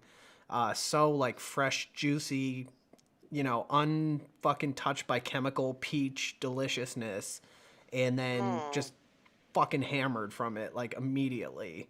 It was like moonshine, but like no kick at all. It was amazing. So if he does something like that again, I'll send everybody some samples of that. I still have blueberries in my freezer from his yard that I put in the pancakes for the kids and stuff. Oh. My missus just started growing strawberries and tomatoes. Sorry, tomatoes. No, tomatoes. Aluminium. Yeah. Thank you for saying it properly. I like that Mayors. way of saying it. I think that's how we should all say it because it's such a cool word. Aluminium. Yeah, and colour is spelt with a U. Fuck you. It certainly is not. You fancy fuck. We invented the language. Yeah, you did. It doesn't mean you use it correctly. Actually, technically, Well, you do. I'm Scottish, so I definitely don't use it properly. You definitely don't. We've got our own version. Yeah. So I guess technically, right, English is the proper way to speak English, right? Yeah. Yeah. We just And butchered e- it as And Americans. even then, there's some places in England where even they don't sound like they're talking Oh properly. God, no, dude. There's some people, their English accents, I literally have to put subtitles on the TV to understand. Like Liverpool. Yeah, and That some is just, neighborhoods. no that offense are to like, Liverpudlians, but by God, when they talk fast, there's no chance of understanding them. yeah, and then some of the slang too, like the different slang. It's just so different. You know, And- like if they say work, it's work, Yeah, whack. work. I'm going to work. Did. Bloody hell! I put go to work. Yo, did you see the Guy Ritchie film, The Gentleman? No. Oh, you should. It's fucking amazing. Yeah, I'll send it to you. I have it. It's so fucking good. It's about a bunch of English gangsters. There's a surprise. A Guy Ritchie film about a bunch of English gangsters. Right, exactly. Oh yeah, I know exactly what film you're talking about. That Guy Ritchie made Snatch, right? Yeah, Yeah. And I love Lockstock. Guy Ritchie, dude. He's one of my favorite directors. Such a huge inspiration to me. He's great at writing scripts. Yeah, he's such an amazing storyteller. Yeah. I mean, Like just captivating, awesome Lock, stories. Stock, and Two Smoking Barrels and Such Snatch a fucking great are movie. just Both genius. of them. Yeah. Yeah. And then he did the Sherlock Holmes films, and I'm obviously a massive Sherlock Holmes fan. I think they were the last Guy Ritchie films that I actually watched. Yeah, Guy they were Ritchie great. did films. Yeah. The one with Robert Downey, yeah. So Yeah, that I like didn't know. directorial style of like, it's just really captivating to watch. It's Yeah. super cinematic, really engaging. When He's he's good talking at developing over, characters. Yeah. yeah, when he's talking over like how he was fighting the guy in the beginning. Right, and he like breaks it down in slow motion, and and then it like speeds up and just blasts through him. Like that's- that mechanism of that. storytelling's awesome, Yeah. and it develops the he kinda- character while Yeah. being visually stunning, and that's an amazing combination. I love how he does that. Like he'll do like the quick zoom in, Dude, and then you know he'll how just they do freeze that? frame. You'll just freeze frame, and then you get the voiceover, and then it'll just Yeah. Yeah. get back up again. So in the second Sherlock Holmes movie, they do the scene where they're running through the forest and they're Yeah. being like shot with cannonballs and like bullets and shit. They literally had two cameras next to each other, one like a tight and one a more wide, so they can do that 300 style of like zooming Yeah. in and out. That's one of the best scenes in action film. Like, it's just such an amazing scene. Has Yeah, when they're anyone watched the breaking latest? trees and stuff, Yeah, dude. Yeah, it's amazing. Has anyone watched the latest the gallery on Disney Plus? I don't have Disney behind the Plus. scenes. Behind Give the me that scenes fucking on the login, dude. Mandalorian. Give me What? that. Give me that login. It doesn't. It doesn't work. They've been so fly. You used to be able to do that with Netflix. You could give someone like a subscription. Yeah, it goes You by had so IP many now. people, you could hand it out to anyone. Yeah. Disney Plus, it goes by your postcode. Well, put it in the fucking video chat so we can all try it. Come on, get on it. And that's it. I'll try. Yeah, I bet you I could brute force my way into your Disney Plus. Just don't look at it while you're live, because it does show up. Oh no, I'm I'll kidding. get the No, details. yeah, I'm kidding. I don't need your Disney Plus. But, I'm just busting your balls. I am No, gonna but they put it do in the this- chat though. See, in Big G Coils. has everyone seen The Mandalorian? Uh, I know Jamie has. I haven't watched all of it. I haven't watched all of it. fuckdudes.com. Well, you know, like when you We see have them out in the Disney desert. Plus here. You know, when you see Password. them like out in the desert or in the canyons or whatever. That was all done with big, massive LCD screens. It looks so Oh. fucking real, but they actually created, they call it the volume, and it's basically a massive stage set. Just ignore And it's just- chat real quick. It's just 100% made of LCD screens. And they Oh, The just- Mandalorian. Yeah. Dude, that And it looks so revolutionized fucking real. filmmaking forever. Genius. The real-time Yeah, they lighting use- makes it's not like green screen. It's literal Yeah. real-time lighting from the environment that they they're go creating. They go into that as well. The whole lighting, how they use the lighting to make it Dude, look the real, screens and the provide the parallax. lighting. No more Yep. massive grid lighting setups. No more. Plus, they do this thing with the cameras where the It literally environment moves the tracks environment. the camera Yes, movement, so in that real you get time. the parallax effect. You know, where Yeah. if the camera shifts, the background And it's shifts all as well. it's all computer like rendering at the moment. Fucking genius. And apparently, it was John Favreau and ILM that came up with that whole Dude, ILM's amazing. process. Industrial Light and Magic. He used it. Yep. He One of the used it best in the on- industry. He used it on Jungle Book first, and then used it in The Lion King. Well, dude, the technology as far as computing power hasn't been there. But now with like the ray tracing and the RTX cards and the new infrastructure from NVIDIA, they can actually render that shit in real time and have the camera have it track accurately. I think the first person to actually use that process was John. No, not John. Oh fuck! What's his name? I put your login in the chat for Disney Plus.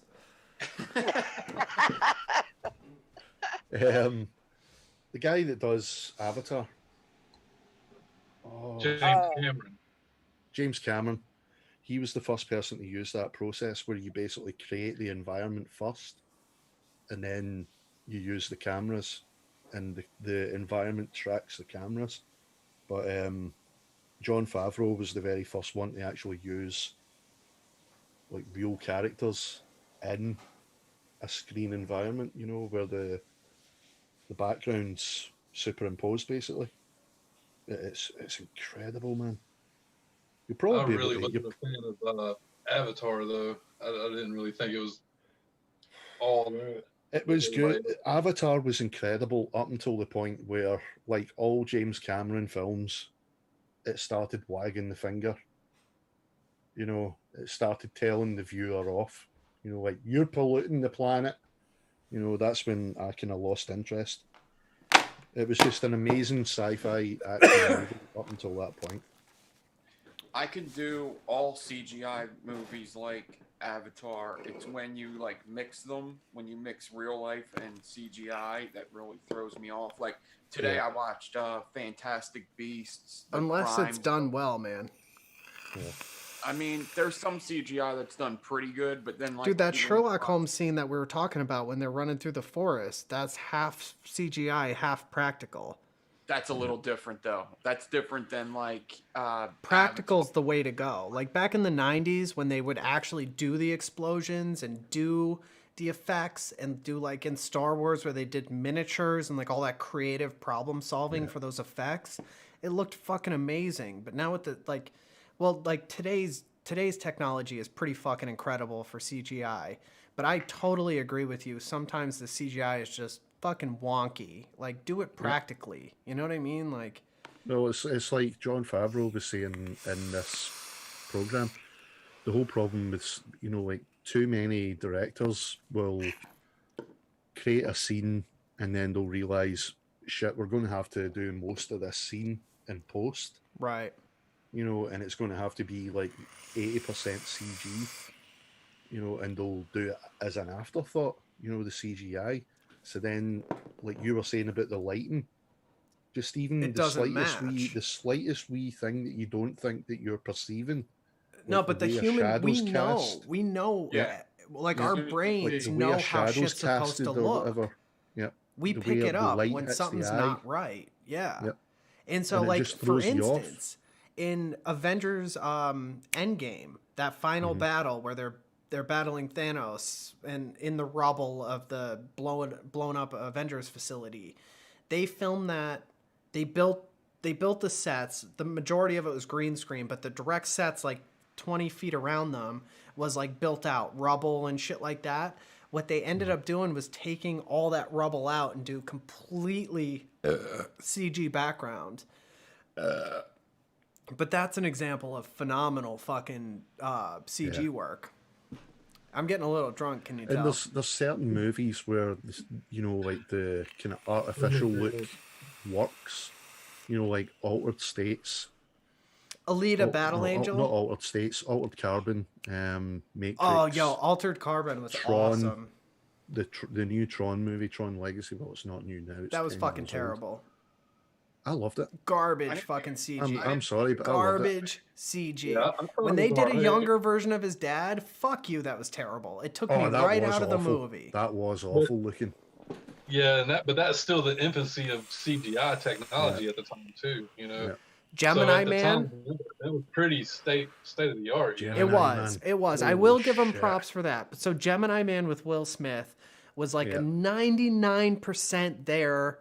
But there was just parts where, all right, so the uncanny valley is where your brain knows something's not right. Yeah. Because we look at human faces, we look at things, we can tell. And so when there's like CGIing a face and you can just, like, you just know, like, I can't tell what it is, but something isn't right. That's the uncanny valley. That's what they call that. And like Gemini Man, I thought the darker scenes looked real. When they do simple lighting, the daylight scenes, is where it really shows. When you've got really complex lighting, right? The eye, the eyes are like, they say the window to the soul, and that's fucking correct for CG. When you when you animate the eyes realistically, you can sell any little errors you have. But so that's when like a good CGI house will know the best scenes for CGI are like one light source. You know, simple, easy lighting, not like really complex, you know, trying to mimic different specular highlights and all this kind of crazy shit, because that's where it falls apart, for sure.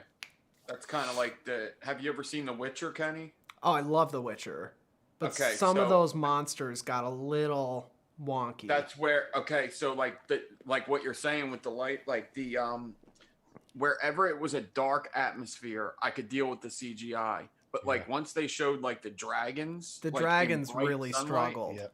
Yeah, They like, made and some then, major mistakes with that too, with the shadows, like how objects naturally cast shadows, and that's one of the things the human brain can pick up because we know how things look. And the so talking dragons without the mouth moving really threw it off. and that's so faces are really hard because your pores stretch when you speak and move and you're animated. Like it's not just your eyebrows going up, like the pores in your face stretch and move, and all the muscles and all the hair. And so it's a really complex, difficult process, and so it's really easy to mess up. But like some examples of them doing really good were like the Star Wars where they brought back Leia. Some of that was really fucking phenomenal. To the point where like it didn't take me out of the movie at all, and I knew that she was CG, and I still just I stayed in the film. Witcher was like Episode 9, most of her was 99.9% good. That dragon scene was rough though. Yeah, that you know who did a really good job with CGI, I think, was Game of Thrones, except the last episode. It's like that eyes thing you were talking about. Not the last episode, the last season, when the Night King looks down at Theo after Theo runs at him with the spear. His eyes are very wonky. They look super fake. Because they're super like bright blue eyes, and he looks down and it just looks like the eyes aren't connected to the head. It's just real weird. That's another thing where they miss the eye lines. It's like they do this thing with most CG. The thing that I've noticed when it comes to the eyes is, I don't know whether it's a thing that they apply to the whole character, or if they do each bit individually, but they always put motion blur into the eyes. And when you're looking at someone real on screen, there's no motion blur going on in the eyes. It's just you're either looking here or click, you're over there. But with CG, it seems you get this kind of dragging effect where you can see the eye unnatural movement. Yeah, and it's completely unnatural. There's no jerkiness to it, like real eyes. Yeah, eyes move very, very quickly. It's like almost imperceptible how quick they move, but if you're noticing the movement, then that's when it becomes unreal. That's another thing they sometimes miss when they're doing like a CGI character with real characters, is the real characters have the motion blur. So for people who don't know, as I wave my hand, I'm in 24 frames a second. So it's not like completely clear. There's maybe a little bit of trail, but blur because of the motion. And so if they CG, they're filming in 24 generally, or maybe a higher resolution, but it'll be delivered in 24. So everything has motion blur. And then their CG character won't, and you can distinctly see the difference. It's like ultra sharp, ultra clear movement, and that's not how our eyes perceive things. So you can see the difference. Yeah. Which is why I thought the way they done The Mandalorian was really clever, because everything that was done CG was all done on the screens. Yeah. It was done on the screens, and then it meant that whatever the camera was filming, including the characters, the main actors, it was all at the same frame rate, so you never saw any. Right. I mean, I honestly could not tell. I could not have told you that. Like, I had no idea it was filmed that way until I started looking into the behind the scenes. You see, there's a scene where you see Mando walking through a canyon, and the child's in the buggy. Yeah. Behind him, kind of floating behind him, and that I thought was actually a practical set. No. The canyon. Right. And it's not. That's all done with the screens. Flawless. Like dude, that's the next evolution of filmmaking, for sure. It really is. Yeah. And even they were saying like it meant that the actors were totally immersed Right. in the scene as well. You know, Right. because You get the they could depth see and the everything. They feeling had of it. Right. reference points that they could actually Yeah, lock they their actually eyes onto, and Yep. they Correct actually see eye what they're lines. interacting with. Yeah. so it made it all that more believable. You know, even the desert scenes when you see, you know, the characters just sitting, looking out into the distance, all done on the screens, and it just looks so fucking real. But that I think is going to be like the next. That is definitely going to be the next big thing. Oh my God, yeah. You'd be like, for that initial investment, it's probably super expensive, right? But like the cost of doing that versus, you know, hiring a studio to do all your CG work, I can imagine is much more cost effective. Oh yeah. Not to mention the results just being unlike anything I've ever seen before, as far as how flawless it is with the real-time camera tracking and just how perfect things go. Yeah. You can create any fucking environment perfectly. And that's the beauty of it as well, is like all the environments were created first. You know, it wasn't done in post. You know, the environment is there. And then imagine so if that, you're an like actor. I said, so that when the camera moves, it moves. the whole background does the parallax effect and shifts accordingly. And the lighting does too.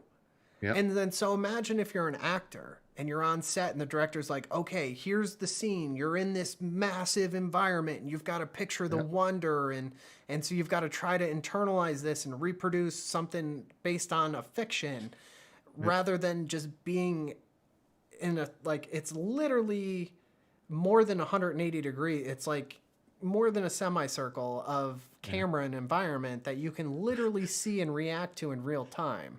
They were saying as well, there was like they keep the scene up on the screen while, you know, like in between takes, you know, so the scenes are always on the screen.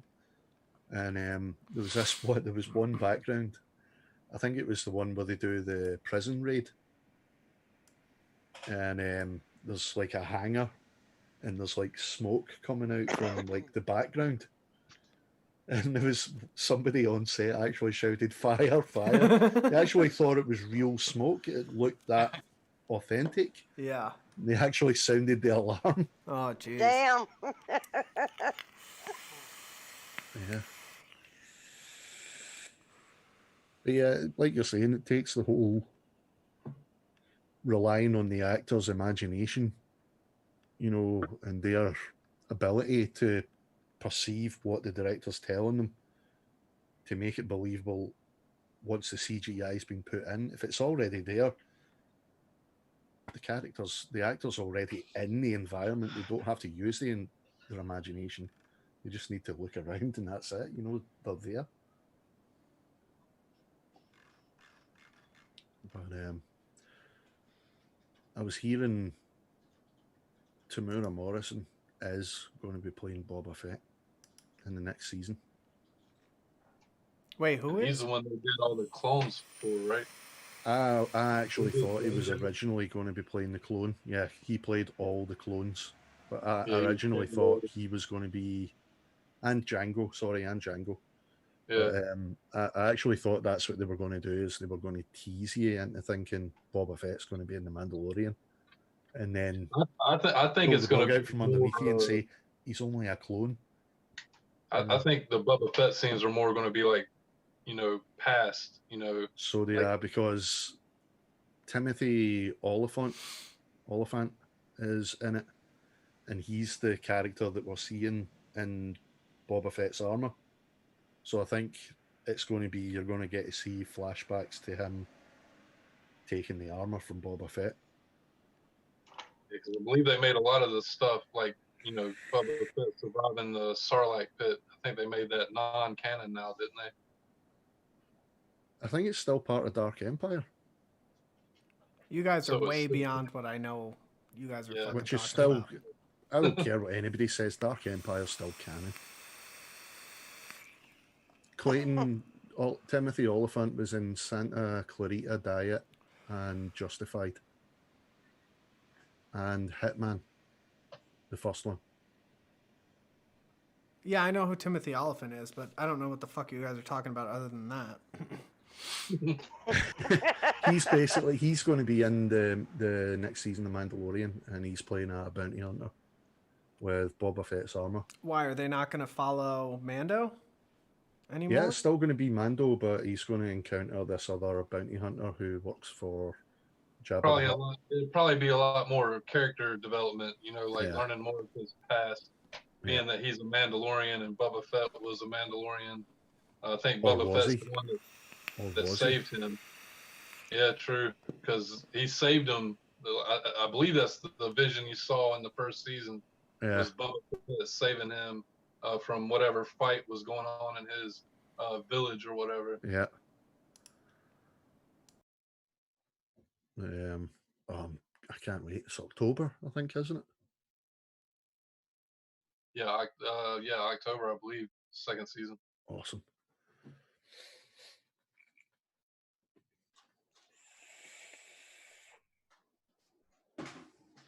Welcome to the Sherlock Holmes channel. We're talking CGI in the chat. We're talking about guitars. I wonder who started that conversation. Clay. He's got him a nice new guitar. We were in Zoom and he was playing. I saw that.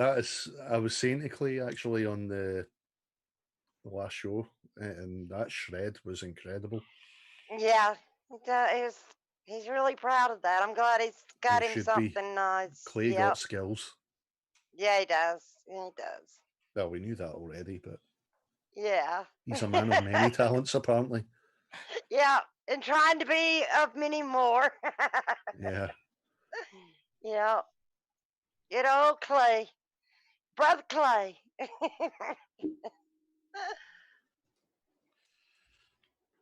Eric, that's what I thought as well. Like, there's a rumor that Boba Fett wasn't actually a Mandalorian. But he's a clone of Django, so wouldn't he technically kind of be a Mandalorian? Unless Django's not actually a Mandalorian either. Yeah. He just has the armor. I think in one of the old stories, he's actually a peacekeeper on Mandalore, and he steals the armor from a dead Mandalorian. Yeah.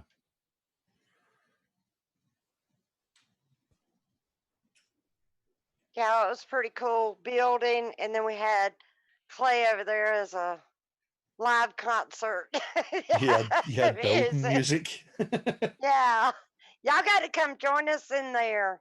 I know. Have a good time. It's just I was way too spaced the other night when Dawn was saying to go on to the Zoom. I understand. Way too spaced. Well, y'all would see me with my hair just all crazy and with my headset and. Kenny will be right back. He's on the phone with a representative for vape mats. He shall return shortly. This is them informing him that they're actually running a series of T-shirts. Fuck Sherlock. Fuck Sherlock. Nothing. We're not talking about nothing. Nope. You can't use my likeness. Didn't say nothing. You never saw nothing. You can't prove anything. I wasn't even here.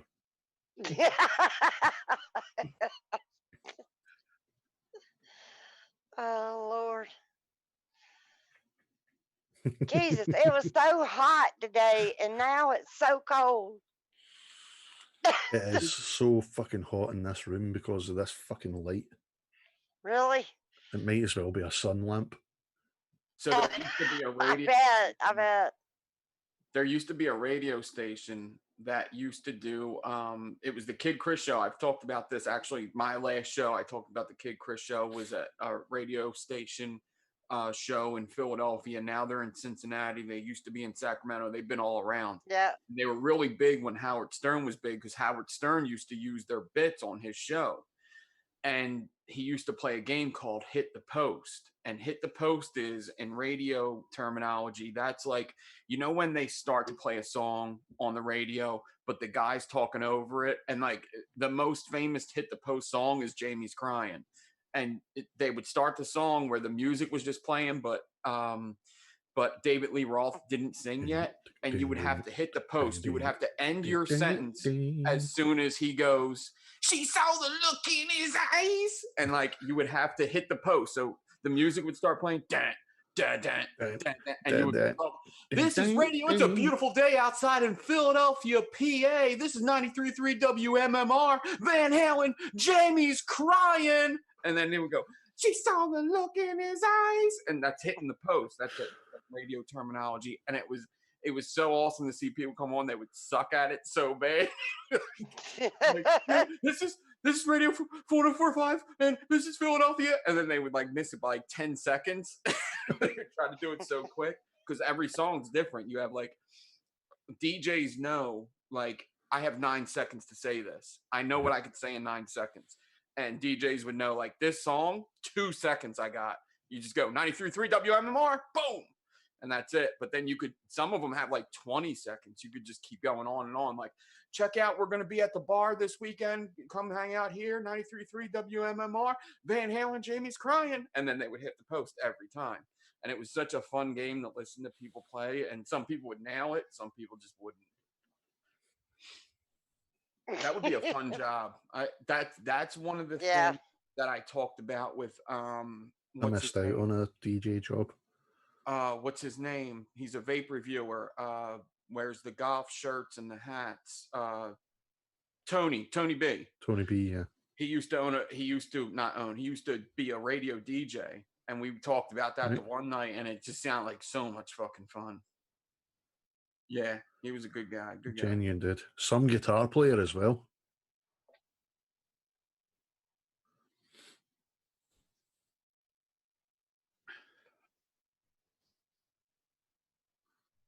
Yeah, he was. Yeah. Yeah, he was definitely a very. And amongst it. He was definitely a very friendly and charismatic guy. Like he would tell stories all night, and that's, I like that. Inviting. Yeah. Oh, you're muted again, Kenny.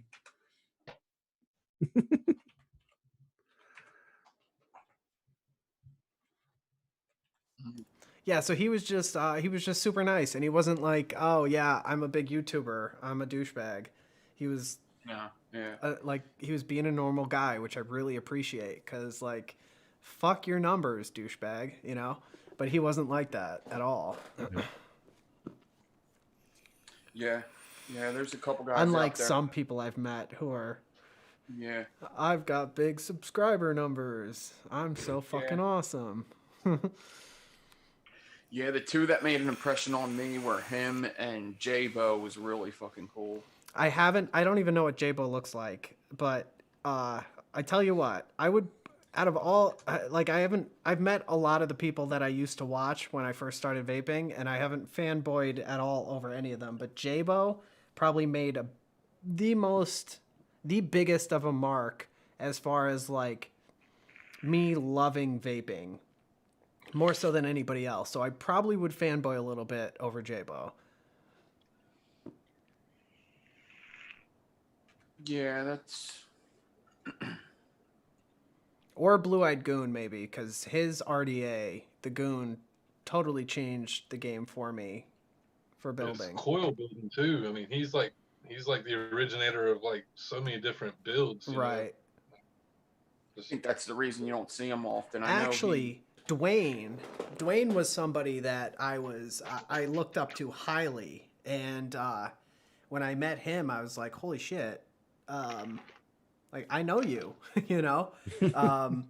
and I really, really like Dwayne. Like, he's such a great guy. I'm a very big fan of Dwayne.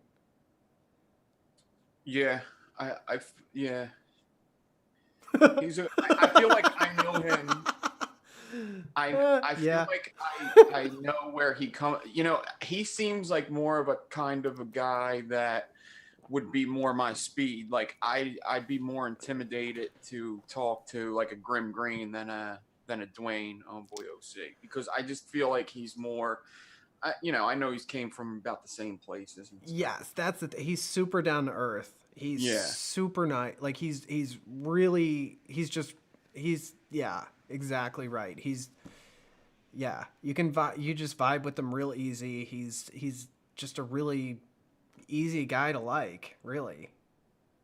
Yeah.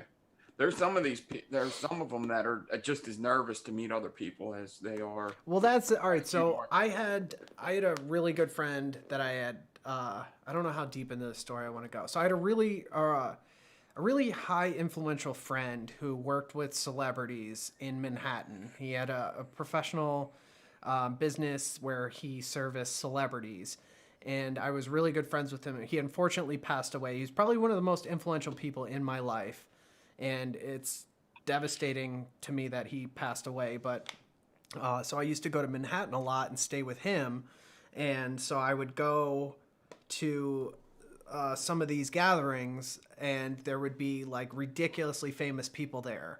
And at that point, I was in my 20s. I had never experienced anything like that. I had never met anybody famous or anything like that.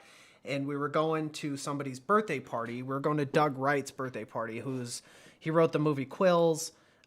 He's a super famous playwright. He's done a bunch of Broadway show. Like he's written a bunch of screenplays on Broadway and stuff. You might not know his name, but you've definitely heard of his art, the stuff he's created. But so we were going to his birthday party, and I was unbelievably nervous.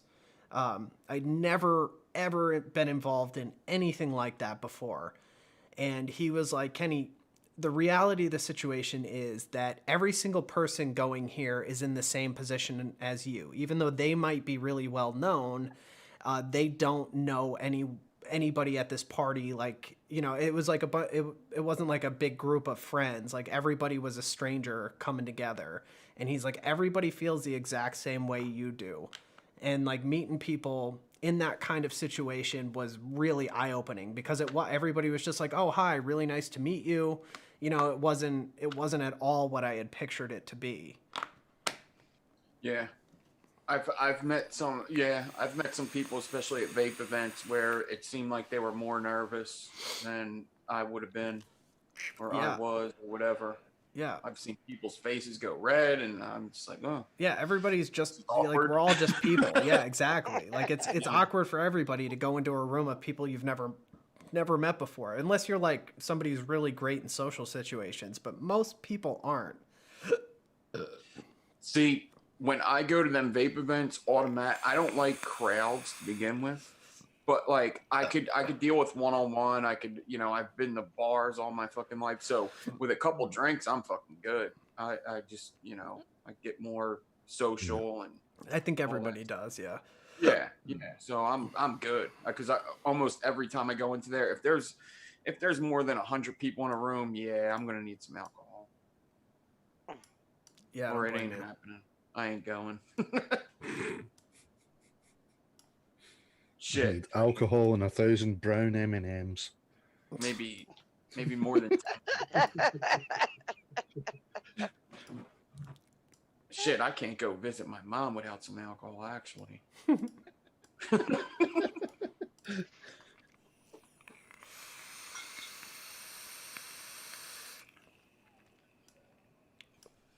Grab me another one.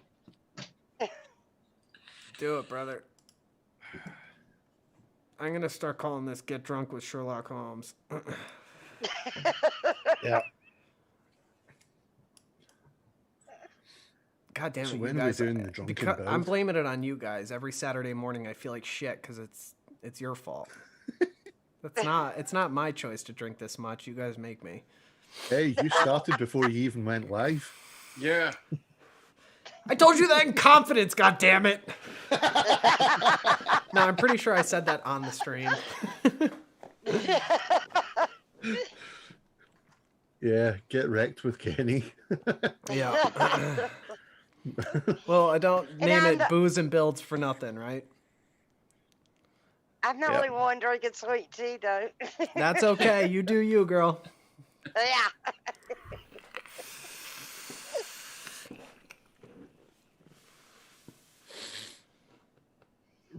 Daniel's Revenge. Where the fuck did they get the name for these things? Dude, it's like a thing with IPAs. You have to come up with crazy creative names or you're not a good beer. It's a rule. It's an IPA Trial rule, by dude. Wombat. That is just the best one. Dude, that big heard. picture of that fucking wombat, dude, gets me every time. Dude, that's fucking nuts. That, you know what that reminds me of? It reminds me of the countries where the cigarette packs have to have like diseased lungs or fucked up teeth. That's what that reminds me of. I don't know if you guys get it over there in America, right? But there's one over here in the UK, and it's like, it's not a nice picture. It's a guy with a big fucking tumor on his neck, right? But he has this, he has the time to wax his mustache. You know, he's dying off, but he's got it. He can wax his mustache and make it look like a circus fucking weightlifter. You know, it's just, I'll need to see if I can find that. Yeah, see, we don't have those images here. We just have a warning label on them. The tobacco companies here fight. They own a lot of our representatives. Yeah. So, Jay, that's not your dirt beer that you're drinking anymore? Hey, dude, I could throw some dirt and some water and send it to you and charge you fucking $10 a can. A little bit of rubbing alcohol on there. Yeah, dude, I got this. I can make a craft beer. I'll just piss in it, you know, throw some grass, some rubbing alcohol, and just piss in it on a Saturday morning. Yeah. You'd be good. Yeah, this is filtered. And call it craft beer. This one fucking is $10 a can. Pseudo Sue, which there's another one that's King Sue. So King Sue is the T-Rex skeleton that's in whatever fucking museum it's in. Like the only T-Rex skeleton we have. Dude, the natural what is it? There's like I took my son Phoenix to one of the museums when I was there in Philly last, and it's like the Touch and Play Museum where I don't know if you ever took I don't know how old your kids are, but they can like dig dinosaur bones and they have all the dinosaur skeletons. It's a really cool museum. We have another one called it's the Please Touch Museums. That's it. And then there's another one where it's all like morbid stuff. It's like dead babies in jars and stuff. Damn. I did see the Marvel exhibit in Philly too. That was fucking awesome. They had like the actual screenplay costumes, a bunch of like old ass #1 comics, and it was really fucking cool. Yeah, the Please Touch Museum's like, it's huge over here. Lots of people come to go to that. Yeah. How old's your kid? She's 14. She'll be 15. Oh, okay. Okay. I was gonna say if you had a little one, we could next time I come, we could go to the museum together. But yeah, 14-year-olds are a whole different ballgame. She actually probably wouldn't mind going to a museum though. She's good with it. I was gonna say I would probably like it. Yeah. I'm blessed with actually having a good kid. So yeah, thank God for that. Considering her parents, I can't complain. Yeah,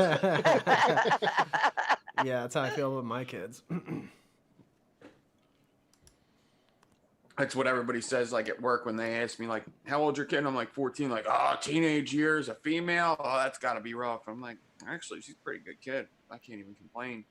Dude, that's like, because normally I hear, 14, fucking nightmare. Yeah. Because they start, I mean, my 6-year-old's about, like, he's pushing boundaries already. Like, I'm not looking forward to teenager. Yeah, my son's turning into a mouthy little fucker.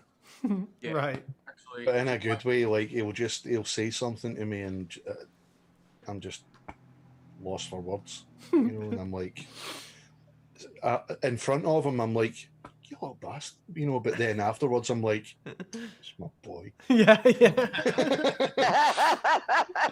Ain't nobody gonna fuck with you, son. He's got a quick wit. Yo, we're all parents here, right? Oh yeah. Yeah. Right on. Fuck non-parents. Fuck Yeah, them. fuck them. They don't know what they're missing, though. Seriously. Yeah. I don't know about you guys, but I love being a parent. Like, being a dad is my favorite thing in the world. Well, I'm a stepdad, but It's the same shit, dude. yes, it is. It's fucking awesome. I always wanted to be a dad, but nobody would have me. I got a vasectomy a few months ago. I'm done. No more kids for me. If I were like wealthy or just in a position where I knew I wouldn't have to worry about financially supporting another child, I would probably have like 15 of them. But you know, colleges and all that fucking shit and diapers. It's like the average family spends multiple thousands of dollars on diapers, like an absorbent. I forget the figure, but it's like a crazy fucking amount on just diapers alone. If I could afford it, I would have 1 million of them, but two and done. I've got a boy and a girl, 5 and 2, good ages.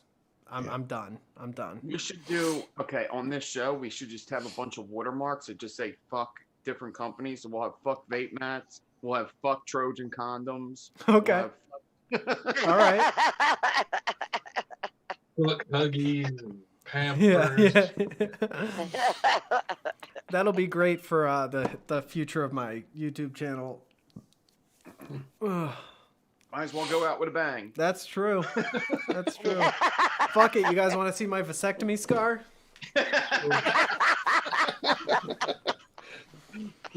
And we're back to the crotch cam, people. yeah, I should. All right, hold on. Let me get it set up.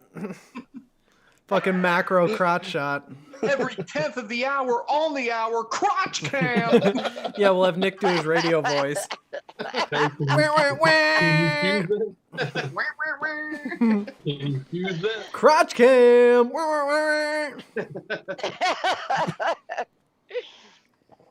God, is anybody still watching this stream? Yeah. I don't know. God bless you, viewers. We had You're the over best. 50 at one point. 33 All still right. watching. It was like 58 at one point. Jesus. Wow, that's a lot of people. Yeah. It really boggles my mind that many people want to watch us. Just mean, That's all it amazing means to is me. our milkshake brings all the boys to the yard. That's all. Yep. Well, Nick loves that, but yeah, sure. Nick loves the boys in his yard. I can't put milkshakes in my Damn trash. right. So my daughter stepped on a dead mouse the other day. Ooh, I bet she freaked Also, it out. was Ava. Yeah, I think she's traumatized. I bet it was squishy and gross. And crunchy. Yeah, I think she didn't know if it was a cat toy or if it was real. And Oh, she stood there and looked at it, and she was like, "Oh no!" And then she called me. She's like, "You got to get home and clean up this dead mouse that your cat killed." oh.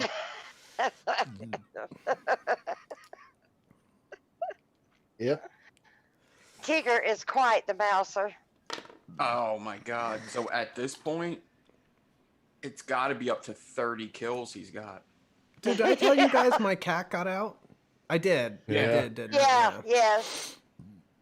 That was on Nick's channel. Yeah, Yeah. This cat, ever since it was born, it's got to be 30 kills. I've witnessed them kill probably about 10 mice within 2 houses. Do you guys let them out, or these are just No. house mice? Yeah, just house mice. We have the house next door is abandoned, and I guess whoever lived there left all their shit in, and now they're cleaning it out. So I don't know what we didn't even know we had a mouse in here. We usually use this. There's a really good peppermint spray that we use, and we haven't seen one in probably 3 months. I'm gonna have to get that off of you because I've got mice in my basement and under my stove. There's a mouse, and my cat's a lazy fuck and won't do anything about it. Peppermint spray. Yeah, if you feed cats, they're more liable to just like play with them for a little bit. But my cat, I don't know. I think he's learning like he stays up high, and then he'll jump on them, and just the pure weight of them just kills them. So, that's what it looks like. Dive bomb. Yeah. Every time we're like, why is he laying on the kitchen table all the time? And then the next morning there will be a dead mouse completely compressed on the floor right next to the table. Like, all right, that's fine. He's using his weight. My old cat was a sick fuck.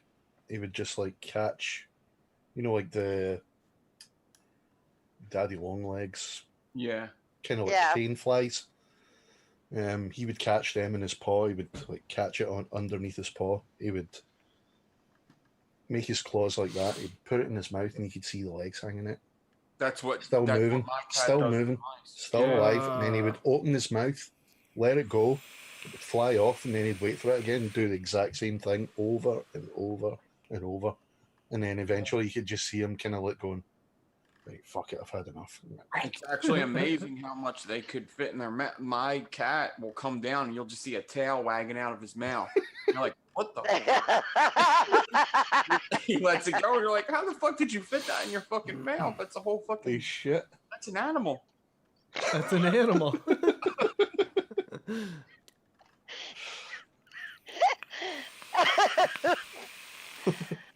Oh, Lord.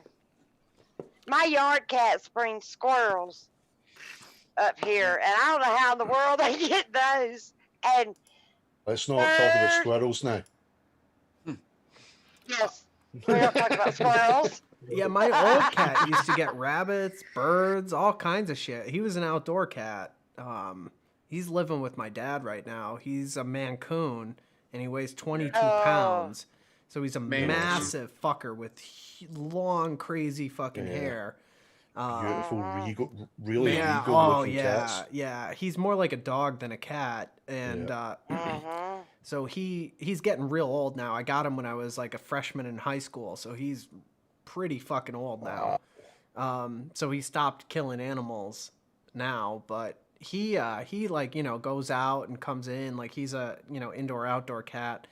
But my new cat, the little tabby that I have, he will. I wish he would go out because I feel like it'd be better for him to be able to go out and explore. But A, I live on a busy road and I don't want him to get hit. And B, when he got out, he was gone forever. And I don't want to have him go out and then my son fucking lose his cat, Yeah. Yeah. That's most cats are direct descendants of lynx, and lynx, the number one thing they hunt is rabbits. So African wild cats too. Yeah, I think a Mancoon is a lynx descendant, and that like rabbits. Dude, I love Mancoons. Yeah, Mancoons are awesome. Yeah, grow to some size as well. Yeah, I love how big they are. I love big cats. Ragdolls get big too. Yeah. I don't know what that is. Would I know if I saw it? They're similar looking to the Mancoon. Yeah. But Google it. I had never heard of them either. And we've been doing a lot of repair work for this lady, and she gets like oh God, how do you put it?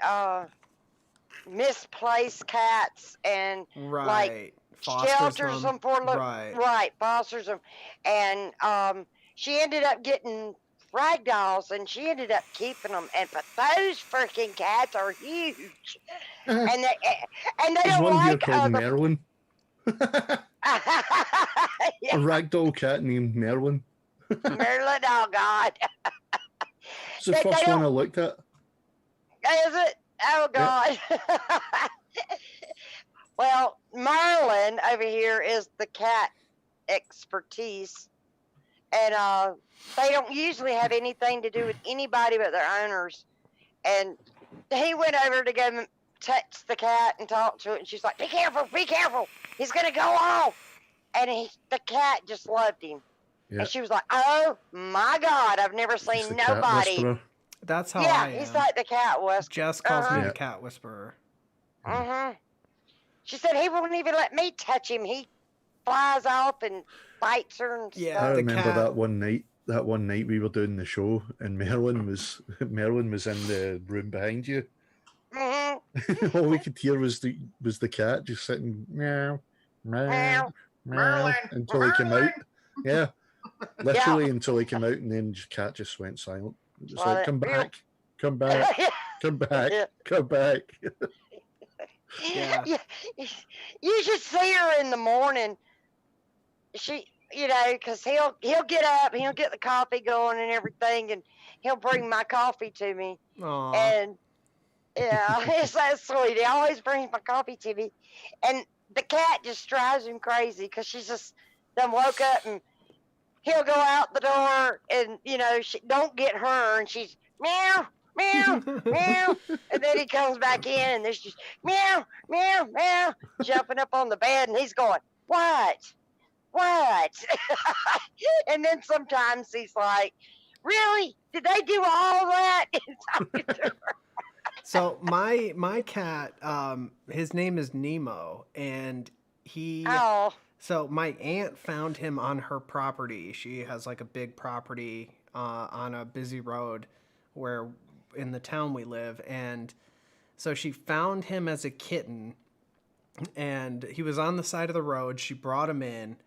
He had gotten out and ran back into the woods, and her massive German Shepherd a week earlier had killed a bear cub trying to play with it and like tried to bring it back to the house. Like, look who I found, my friend, and carried it in his mouth and ended up breaking its neck and killed the bear cub.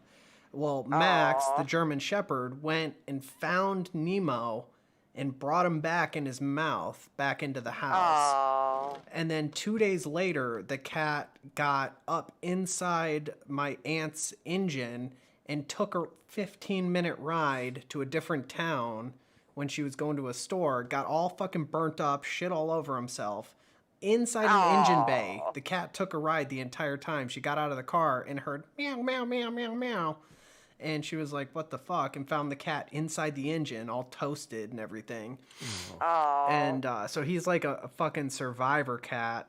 And that's why I named him Nemo, because he's super skittish and stuff, but like 6 months later now, he's like really, loving his home at this point, but he's still, understandably so from the way he was, the first few weeks of his life, he's kind of iffy about things and people. And so my daughter kind of, she's loud, she's 2. So he's a little afraid of her, but he's really coming around, which is really cool to see.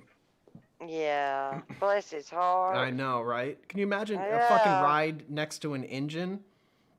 15 minutes on the highway? I don't even like cats, but I keep ending up with them. For somebody who doesn't like cats, I fucking love a lot of cats. And you're a whisperer too now. You can talk to them. Yeah, my Mancoon won't let people touch him.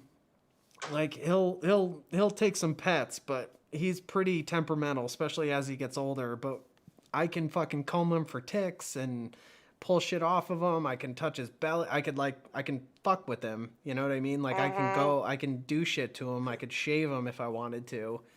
But he won't let even the vet, he won't, like, they have to sedate this cat to shave him. That's how big and fierce he is. Dude, we used to have a Persian cat. Yeah, like you've got to wear the falcon gloves to deal with this cat. Like that's literally how big he is. We would have to brush him like daily. They get so matted if you don't. Yeah. And there was like for a couple of days we didn't. He's too big to clean himself. Yeah, there was a couple of days where he did get matted in a couple of places, and my mum had to shave him. Yeah, and he just looked ridiculous. Yeah, he was so thin he looked like a big brute, but as soon as the hair came off, he was like when we shave that cat, we leave his face. He looks like a lion, so they have the mane, and then we leave his super bushy tail, and then on his paws. So he looks so fucking hilarious walking around with the shaved coat. Yeah, well, my cat Buster, that was his name, Buster. Like, when my mum shaved him, like he earned the nickname Buster Pantaloons because it looked as though, because like you're saying, she left the legs. Yeah. So it looked like he was just wearing Pants. these ridiculous pantaloons. You know? She left the mane and everything, the big fluffy tail, and it just looked ridiculous. I love the long hair cats. I think they're so cool. I wish I could own a tiger. If it weren't so fucked up, I would own one. Kenny Exotic. Yeah. I probably wouldn't do a tiger. I would want a lion, though, like a male lion with the big fucking mane. I just love big cats. For somebody who doesn't like cats, I certainly do love cats. I can't explain it. I think you're confused on it. I think I am. I'm kind of like Nick with his sexuality.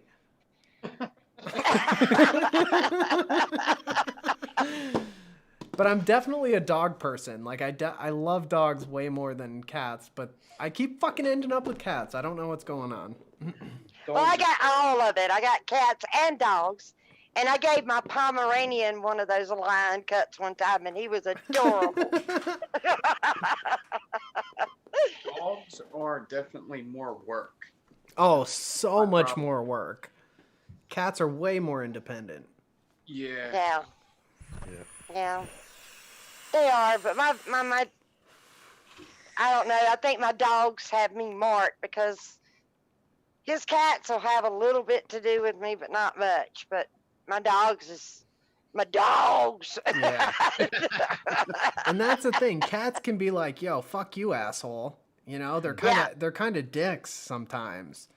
Yeah. And they love sticking their asshole in your face, and they're, you know, yep. Like they shit in your house all the time, and their piss smells like god awful, and I gotta fucking scoop that goddamn litter box every single night.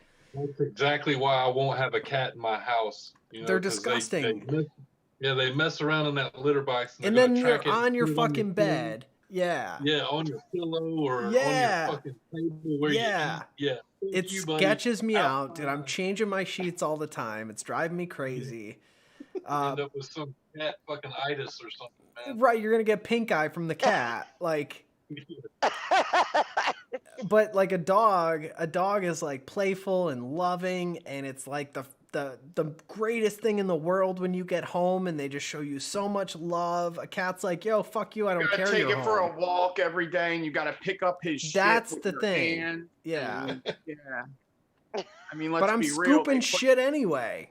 They put their asshole in your face. They sniff up your butt. I mean, we can go on all day about dogs. Well, I thought you liked that part. They lick their own balls and then try to lick your face. Oh, not from a fucking dog. Dude, female dogs are disgusting.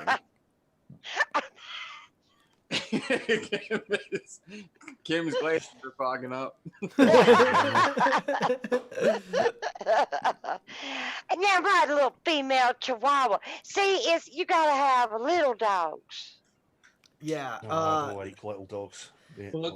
My mom's boyfriend had a female mastiff, a big. Oh God, yeah, fucking, like weighed more than I did mastiff, and that thing fucking smelled terrible all the time, all the fucking time. No matter how many times you wash that vagina, it always stank. Oh. I went there, but it's the truth. That dog was the most amazing, loving dog in the world, but you're like, yo, you stink. Get away from me. I remember my grandmother's old dog. Oh, I thought you were going somewhere way different with that. No. Glad you added the dog to that. This dog would fart. Yo, and Granny, clean a room, go take a shower, bro. No, he would fart and clear a room, but the thing is, he would fart while sitting next to you, and once he'd farted, he'd kind of look up at you as if, dude, you fucking stink. You know, and it would literally offend people just by fart, not just the fart itself in general, you know, which was like pure sulfur. Like fire and brimstone, this thing farted. Oh, God. But it was the fact that he'd literally just look at you like, did you have to? Yo, I bet our viewers went down to And then he like would 2 up and after walk this away. conversation. He'd get up and walk away from you as if it was your fault. Yo, let me see that. Let me see that shirt, Motherfucker. Nick. That's hilarious. Oh, damn. That's hilarious. Fire and brimstone. Ah, Oh, okay. dude, honestly, I would it put was- those eyes closer together personally. He made a new one. Yeah. I would tweak that just a little bit. I would pull everything got the new closer one. together and put the eyes in more. Yeah, I would say that he wasn't extremely happy with this one. The other one's a lot better. It's just a logo in the middle of the shirt. I like Actually, that concept though. I've got that one, but I never wear it now because the print started coming away in one of the letters, so I stopped wearing it. Oh, see, I would rock that. I would like pull more off of it and make it look more distressed. I like that look a lot personally. I do like distressed t-shirts, but just because it's a Black Cat t-shirt, I want to keep it looking good. I don't even Yeah, know who don't- this person is, but you guys seem to idolize him. Who is dude, he? he's Oh, gosh. You don't know Black Cat Lovely I White don't. guy. Cat. I haven't had the Lovely guy. privilege to meet funny him or as anything. hell. I could have swore that you were in some of his chats, actually. He's Well, funny I'm- as hell, Kenny. Hey, baby. Does he, And he he would- do? Is he's a Really? YouTuber then? He's not He doing was. He's not doing it now, but he's he would do a show every weekday at 5 Eastern Jesus Christ! every Fuck day. that. No And wonder he he doesn't do it He anymore. worked as well, you know, and every day without fail he was live at 5. And Yeah, he that's a great way to always- burn yourself out. I mean, I always end up talking with Nick about this, but I mean, every day he had content, and it would always be different, and it would just be About I mean, what? What do you make vape related every day? He would do like he would do like a featured builder, like you know, every week as well. So Oh, so Every it's week. Coil building centered. no, Yeah, no, so- he would do like reviews and that as well. But it would be like Monday would just be like a free day. He would talk about maybe like some asshole cut him off. And then Tuesday would be a builder day where he would do a builder, look at their stuff on Instagram. It was an hour show, so it's it's a little easier to get through than a fucking 3-hour show or whatever, but still every day it's a lot of content. And then Wednesday he would do like a review. Thursday he would have somebody on. And then sometimes Friday he would either skip or just do another like just talk about bullshit. Just work was rough this week, whatever. Doing the feature builders helped connect a lot of us. Yep. Oh, Friday was a giveaway day. That's right. Friday. Yeah, was Friday was giveaway. and then Yeah. he started doing the vape hot tub on Friday as well, which was basically he would have a guest on. hmm Hmm. He had some really Yep. good guests as well. Hmm. Yeah, he had Yeah. me like 3 times. Yep. The best guest. He had you more than 3 times. Let's face it, you became a regular. Yeah. Yeah. I Yeah. only did, and then he would do. He was also a recovering alcoholic, so he Yep. goes on recovery and stuff. Yep. Yep. What they did the I feel like think so many Cheryl's people still in the alive. vape community are in recovery. Yeah. What was it called? The drop the shame. Yeah. Yeah, drop the shame. A lot. A lot of people met each other through that. Towards How the have I last never kinda- heard of him? Towards the I don't last know. few shows, he was doing more. It became obviously more advocacy, and Yeah. he was doing that, and then he was on Twitter all day, every day. He was on He still Twitter. is, I think. He still is, as far as I know. Like, Yeah. You'll have still to- doing the advocacy thing, but You could probably, Google Black Cat Whiteface. his And page see is a still lot of his active. His page Yeah. is still active, and all the content's still there. Because he Yeah. pops in. He Yeah. pops Why in did he the stop? Saturday, like occasionally. He just life, like there was stuff going on, and as far as I know, and Yeah. he just get fed up the whole all the bands and everything, and Yeah. his show was like always fun. You know, it was never even the drop the shame. It was still fun. You know, for a subject about recovery, you know, like recovery, it was Yeah. still a fun show to watch. You know, and I think once it stopped becoming fun, was that was you could see him kind of trailing off. Mhm. You know, the shows got kind of less and less, and then he just kind of stopped. Yeah, YouTube has a way of really breaking you down. I totally Mhm. understand because I feel it right now. Yeah. See, he would Well, have giveaways every Friday, so mhm. you can imagine all the going to the post office and all that got caught up.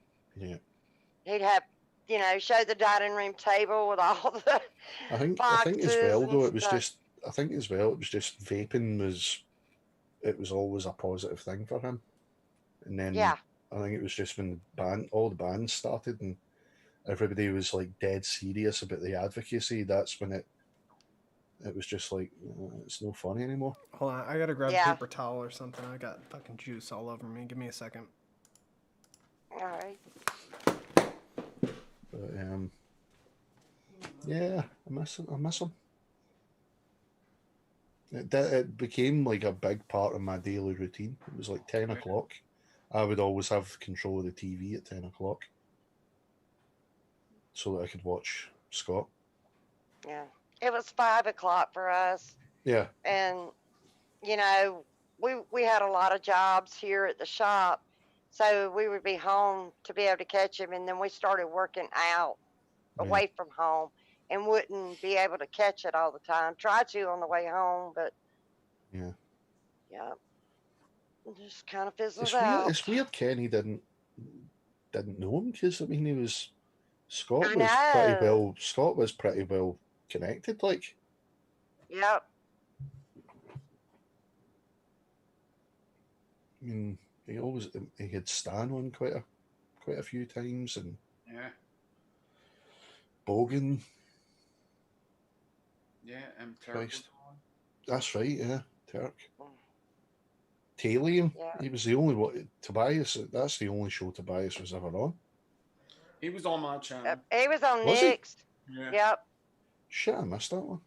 Yeah. Balls. He came on one night when I did like a Zoom room with like a door and a couple other people. I think I might have been on there I have to go too. and find it. Yeah. Yeah. Yep. He's a crazy motherfucker. You gotta love him, man. Yeah.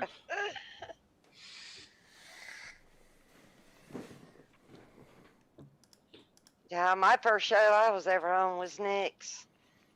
And then going to the Wire Talk with VG Saturday Night Vapor. And then it shot me tonight that Sherlock asked. I was like, oh, yeah, okay. Actually, Nick's was the first one I was on. And then it was That's Scott.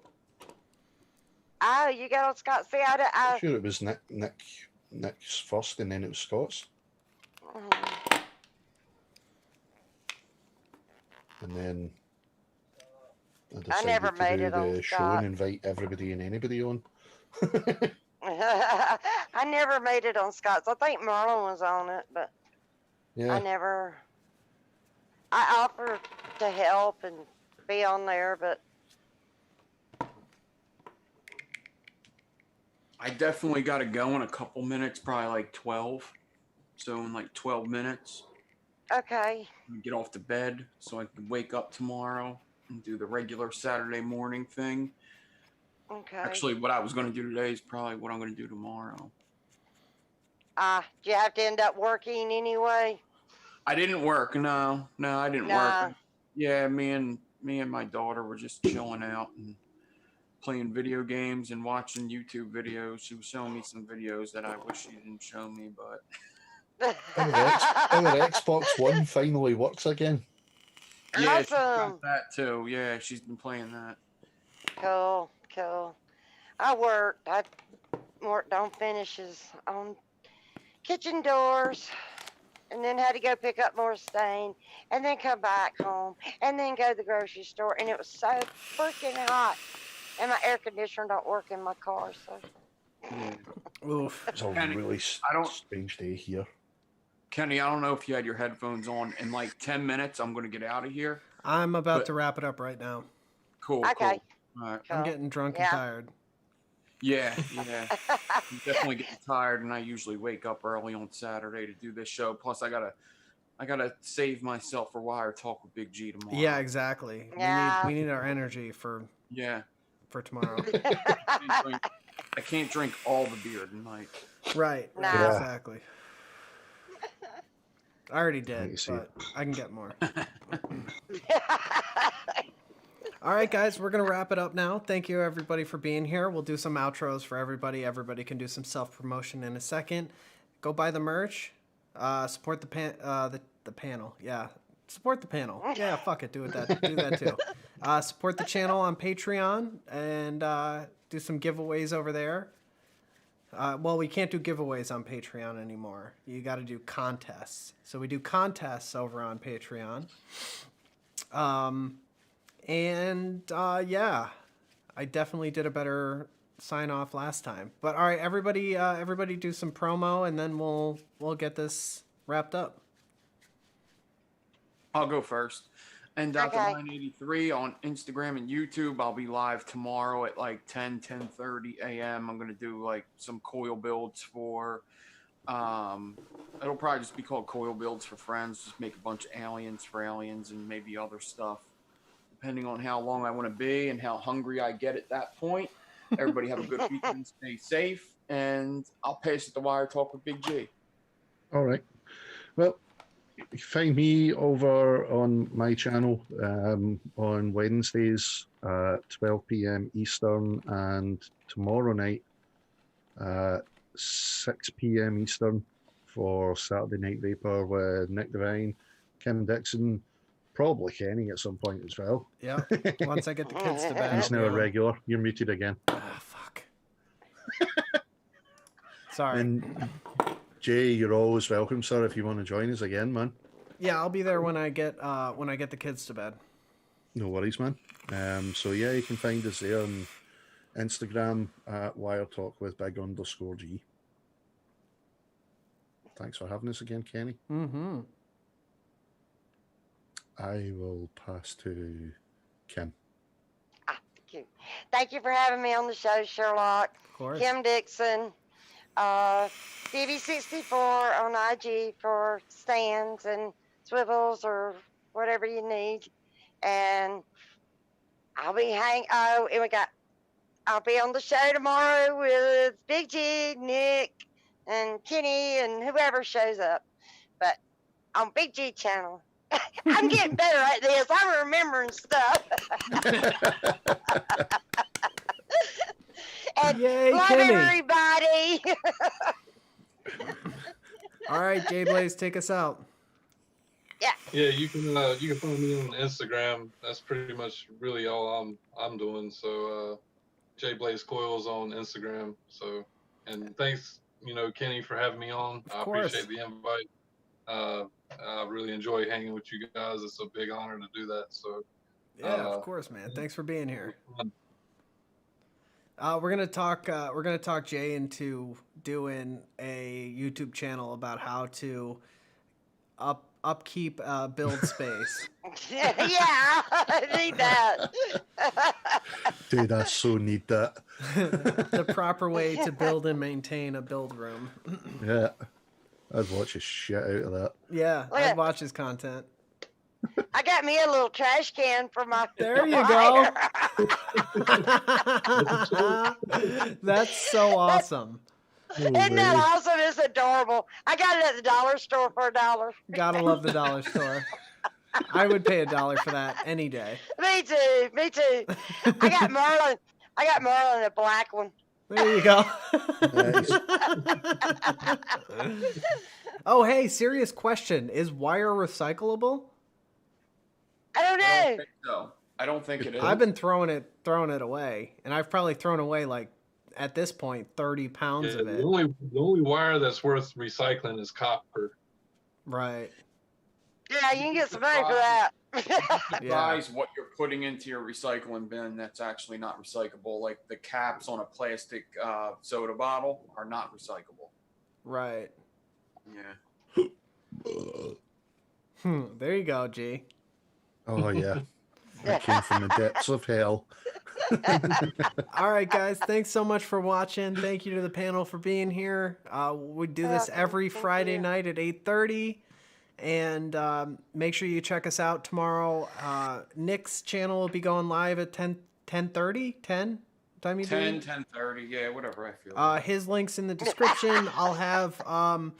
I'll add Jay Blaze's Coil's Instagram link and Kimmy Dixon's Instagram if you want build stands and all that stuff. Don't forget to check us out. All of us will probably be there tomorrow night on Wired Talk with Big G. His channel is linked already in the description. Make sure you give everybody a follow. Show them some love. And yeah, so with that, we're going to end this stream. Thanks so much for being here, guys. Really appreciate everybody. Go buy my merch. All right, bye. Bye. Be safe.